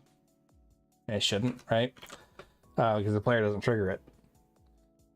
Unless you want the player to be able to trigger it. And in that case, you would say if it's simulating physics or if it's a player, so you could actually do a cast or however you want to do it to find out that it's the player. Our player actually has the health interface on it, so we could say does implement interface, and we can get the health interface off of it. Basically, we're just trying not to cast because we don't want a direct reference to it. We say if it's this or this, then it does that. And the same thing over here. And we could just make a button interface where it's something you say you can just put the interface on anything that would be able to interact with the buttons, right? I keep bumping my mic. I'm sorry, guys. But yeah, we wanted to do the weight thing. So this would work if it's player, or the box, or something that simulates physics. So I think that's perfectly fine. And then we also want to find out, again, if it's the player. You know what? We might do this as two different things. So let's take off this or. If it's the player, then we'll just go ahead and skip the weight check. We could always say the player is always heavy enough. If it's a box, not the player, then we want to find out what the weight is. So we're going to pull off of the other component, and we're going to say get mass. And I remember ours said that it was like 177 or something like that, right? So we can say greater than, let's say greater than 200 for right now, which I know would means that our current box would fail. But then we can do a branch here, and that can also go into the do once up there. Bring this around a little bit, and I'm gonna lower this. You know, we can just do this. There we go. All right, so if it's, and we could actually promote this to a variable really fast. Now I'm thinking about it. We can call it the trigger weight and make that exposed or instance editable. Keep saying it backwards. Instance editable, not exposed. All right.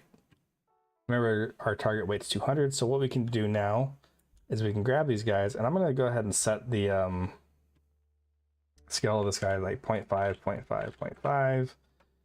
And we're going to grab this guy, and we're going to keep it back at 111. And we're going to set its mass to 10. And the mass on this one, yeah, 100. That'll work. It's perfectly fine. So I take this over. Gotta be real gentle because it doesn't have much mass. Put it on there, and you notice it doesn't do anything. Player steps on it with it. It's cool, but player steps off. Ooh. So we have to do a mass check on that too. And so the physics simulator thingy inside of here, cool, it simulates physics and all that, but we also need to know if its mass, get mass, is greater than our trigger weight. If it is, we might do like greater than or equal to thing instead, and so that we could say 200, because as of right now, if something is 200, it wouldn't work because it's not greater than 200. So we might use an greater than or equal to, but for now that'll be fine. We'll just make sure it's 201 or higher. Yeah, if it's got the mass and it simulates physics, then we'll say that it's found. If it's not, then we won't. Now when so a player can walk on it and they can trigger it, walk off, and it doesn't. And then we push our little block on there and it doesn't do anything. It looks like it will trigger the other sound, which we can work on later. But see, it doesn't trigger it. And then I can walk onto it as the player. It still presses the button. We walk off, and then the button goes back up, and it takes the box with it.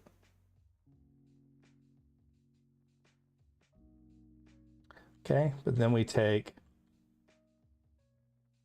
our guy here, push it on there, it presses the button, and stays pressed. It's kind of like a weight puzzle, at that point. You got to get the right weight on there.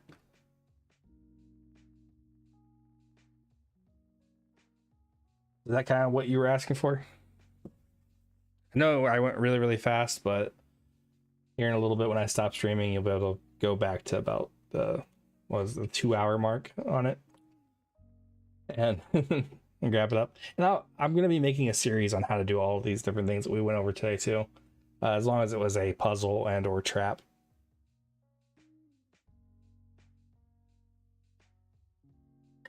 Which, yeah, this little weight puzzle is awesome, and I will definitely be making a video on how to do it. And I'll probably clean it up and work on this. I'll figure out the sounds a little bit better and have a much more coherent way of making it. But this is how I do all my videos. I'll sit here, usually not on stream, but I'll sit here and work through it and make sure that I know what the heck I'm talking about. And if there's any little bugs that I didn't foresee, then I can go ahead and figure those out and tell you guys how to go around them without having to do all the legwork. But I think with that, I am going to call it. I know it says I've only been streaming for 2.5 hours, but I was streaming longer than that, and I just had a whole bunch of difficulties with the quality. How is the quality, by the way? Let me switch back over. It's crappy, actually, it looks like. What's it playing at? 720? Oh, this is because I have it playing at 720. Okay, the 1080 is not bad. Okay. I'm actually going to lower my quality back down on my side. I don't need to see it all that pretty. And it saves me is this a real game that I'm working on here? This is just like me screwing around, getting ready to do some more tutorials for the channel. And like I said, before making a tutorial, I go in, I prototype the different things. I got to thinking recently, why not just sit here with you guys and prototype, where you guys can pop in if you have any ideas for what you'd want to see, if it's within actually pretty much at this point it's if you have any ideas that you want to see, then I can go ahead and make it, prototype it, and we can slot that for a proper tutorial later on, right? But I can go ahead and do like a quick how would we accomplish that type of thing, right? And you guys can see how I think through the different issues. Yeah, this isn't for an actual game at all. I probably will start streaming my work on my game. I think I can't think of any reason why I shouldn't, to be honest. So I'll probably start doing it. If you guys are interested in seeing that, let me know. Basically, actually, you know what? Since I'm about to end the stream anyways, let's go and open it up. Let me show you guys what I got going on. See what you think.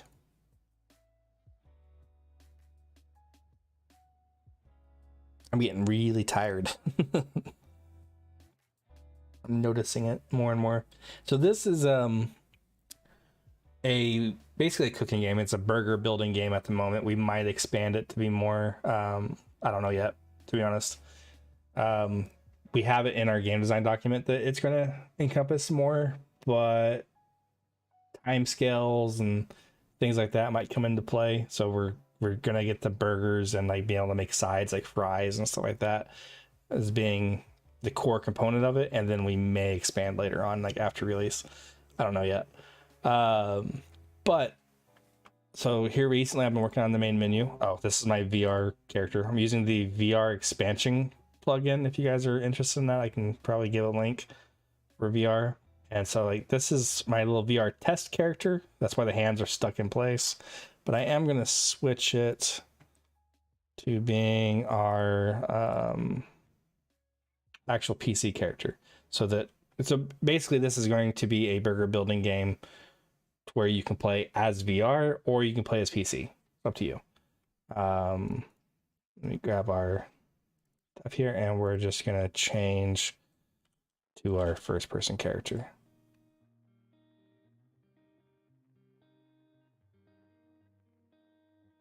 Yeah, I hope so too. Like, I could use the money. Oh, but yeah. So basically, we have this, and I've got a save system already set up. And if you guys want to know how to make a menu like this, let me know. I'll probably do a tutorial on it. I'm not great at UI by any means, but I accomplished this on my own, so I'll probably teach it. But yeah, we got a nice little thing going on here. We go single player, and I'll just hit continue so I can show you like things we're saving and whatnot. So basically, you'll load into a lobby. This is what I'm calling this, a lobby. So even if you're in single player, multiplayer, this will be where you come. I'm gonna have it to where you can go up to these boards and you'll be able to purchase different restaurants or your food truck or a food stand. This will be like basically where you kind of purchase it and equip it. We'll have another thing for like perks and whatnot, and then you'll be able to like ready up and go to work is the idea here that I haven't fully realized yet, obviously. And then if you want, you can look outside and be like, oh, it's so pretty and low poly. And then we can hit to the go to the restaurant, and you'll notice I saw fries sitting here. This is where I put them down last, where I could save it and see like, hey, where are the fries at. We'll have like little trophies and stuff for you guys as you progress. And oh, I'm gonna need some ingredients, so we gotta order, which this is about to get revamped. I really don't like my UI here, but this is gonna get revamped to where you can come in here and we can say purchase, and as you can see right now, it doesn't ask for a quantity, and that's the big issue. We'll get some pie too. I know I have like a whole bunch of cheese slices back there, so I'm not gonna worry about ordering that. But so we got buns, and you notice that nothing else came in yet. It's because every 30 seconds it finds out what's in its queue. It's really close to the camera. I need to move that away. Let's put this in full screen so I can see. Yeah, it's still really close. Okay, I'll move that away from the camera later. But yeah, now more stuff came in because the delivery time passed, and we put it into our Unpack-O-Matic here. Right, it processes it. And now we got ourselves some beef patties. We can take these out here. Let's put it over here. And what's really nice is if I was to exit the game and load back in, all of this is saving its position. So when you load back in, your restaurant is set up exactly like the way you like it each day. And we need our buns. All right. And let's go ahead and start getting customers from open the store. We'll have an open sign that you'll be able to change stuff with. We got our customers, here they come. And let me grab my buns. Sounds weird to say, I don't know why. Let's grab our top buns. Okay. And so I can look out here, and like this is also multiplayer, so you'll be able to have a friend that can be running around going, oh hey, we got a single, 3 singles, four singles, everybody wants singles, 5, everybody wants singles. Okay, all right, that'll work.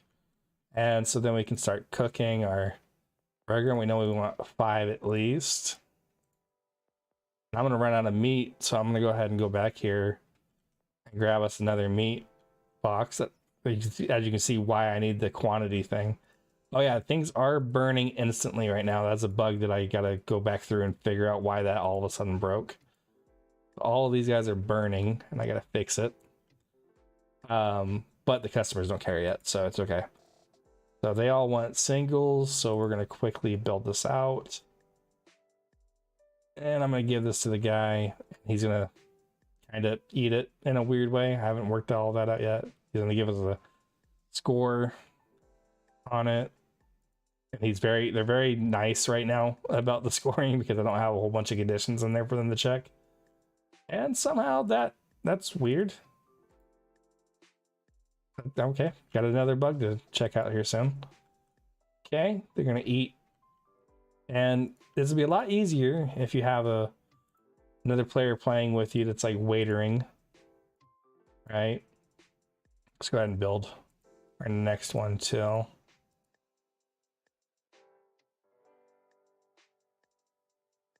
Right now we're actually in the lunch rush, so that's why there's so many people coming in.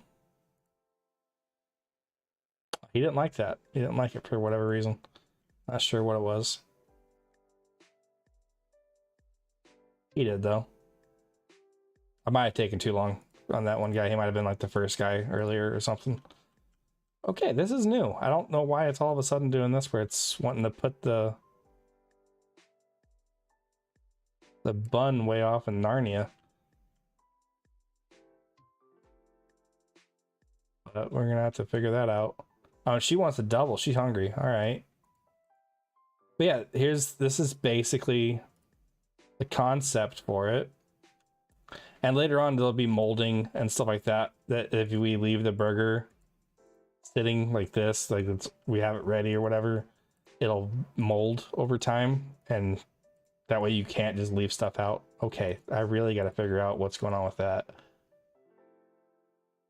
Yeah, and then we keep serving, and basically the store closes at 9 p.m. And that'll be your shift, and you'll be able to walk out here. Here's a block that I threw out here and that's saved. Put that. Did I put you up there? Oh, because you have weird collision. Okay, that's why. Put you there. But you'll be able to walk out to your car, get in and leave. And then you start your next day. And so on and so forth. The big plan is so that... What's up with the false text popping up in the top? Oh, that's just debug stuff that it's... I'm not even sure what that's from at this point. It might have been... Let's see. Let me go back in there really quick.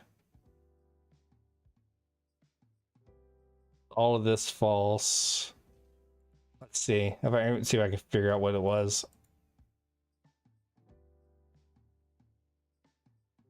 Okay, it's to do with saving. It's just something I have for debugging. So that whenever I place something, it tells me something or whatever I was looking at. I'm not sure at this point. That's why it's kind of good to structure your debugging a little bit better than what I'm doing. So that'd be in my level manager, I'm pretty sure. And you can just come in here, Control F, and find anything that has to do with print strings. And so we have save success, save fail. Load. It's not any of these, so it would have to be in my grab stuff. Problem is, this is a parent actor, so it could be in one of its children. Nothing in there. Let's go with ingredients. What's the child of the grab?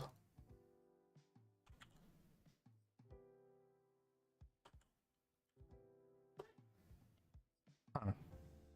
Well, that's not good. I have to find it.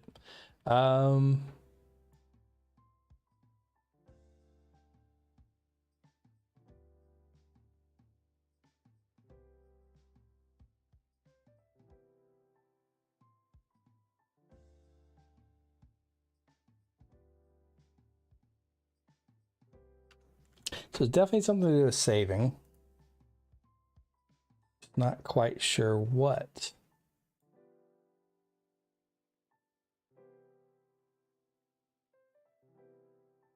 Oh, wait.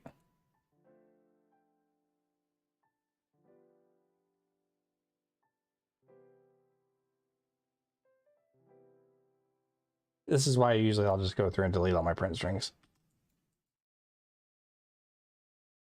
Once you know that things are working the way you want them to. And a kind of a crappy way of having to do it is so I can do this print string and then I can hit the binoculars over here and this will find the print string in every single blueprint that I have print strings in. So I can go to this BPC scanner here and be like, oh, okay, don't need this, right? And then I can just keep going down that list. So if you ever like in dire straits where you just can't find whatever it is that's needing the change, or like they're trying to find it, I can just get rid of all these print strings.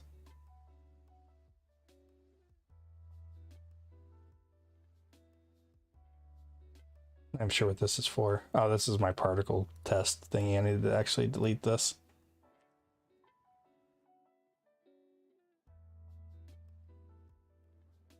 So now you got me over here working. I'm actually going to keep that one. Need that one. Same with that. Same.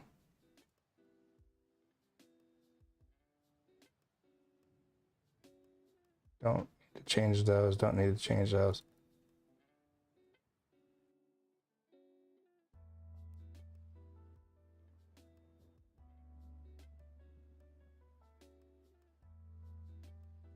So there's a lot of these in here that like I'm worried we can get rid of this, and now that we have that spawning text, I don't want to get rid of them because I'm not 100% sure all that stuff is working 100% yet. But keep a lot of it.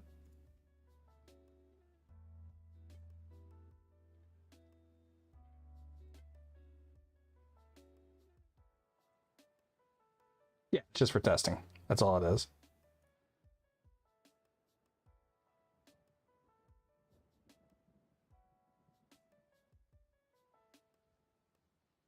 This is all VR character, usable, tray, widget. Could be the attach. Yeah, it was the attach.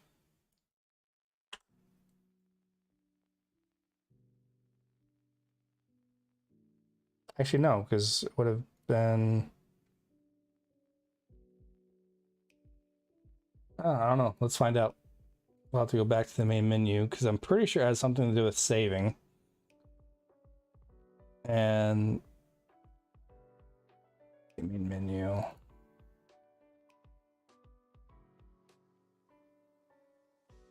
Continue. See any prints? 310.3. That's probably somewhere that I'm printing out that what's saving.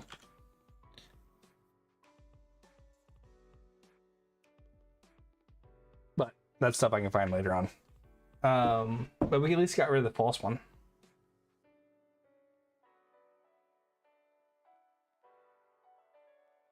Let's close all. Actually, really quick, whenever I'm kind of curious now. I go my grab here and server start save. It's in the level manager.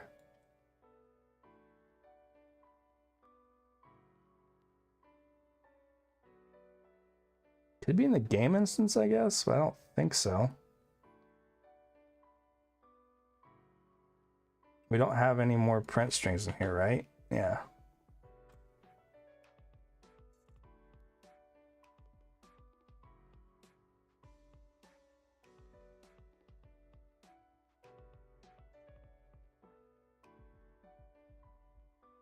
Now I'm confused on what that would be.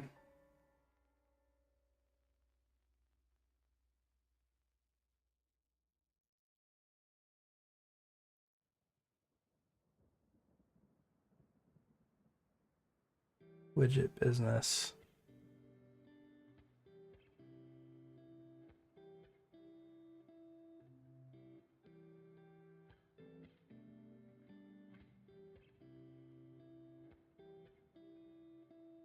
Huh. That should have been able to find this a lot faster.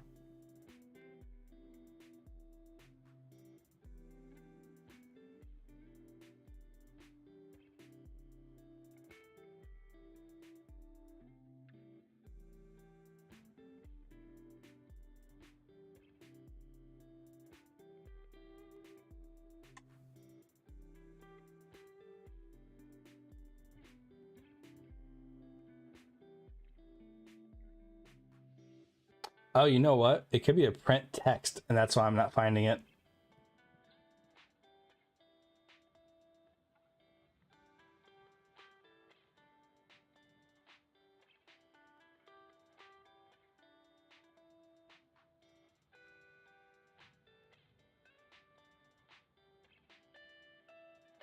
That's one thing. That's the problem, is sometimes I'll use print text.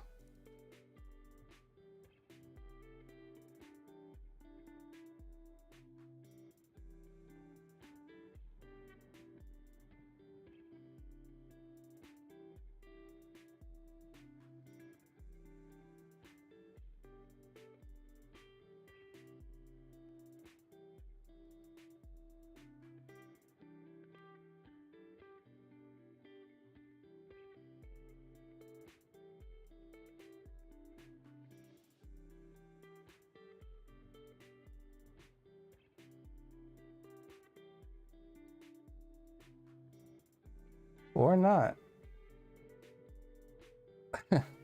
I know that it's whenever I place it down.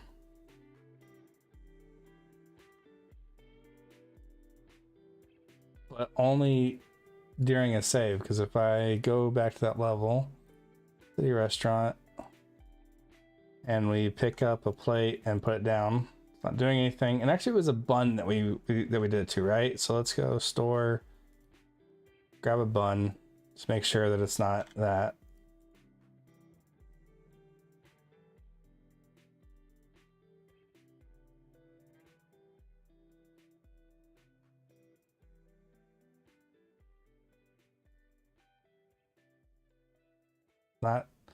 Not an ingredient.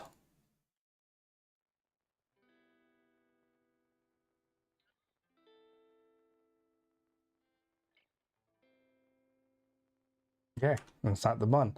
So it seems like it's only when it's on a saved version. Now if I pick up this bun, 310.3. So it's printing the length of something, I think. Is that for everything? Does it do it with the cheese as well? Yes. Plates? Yes. This guy? Yes. Oh, you know what I could do? Output log.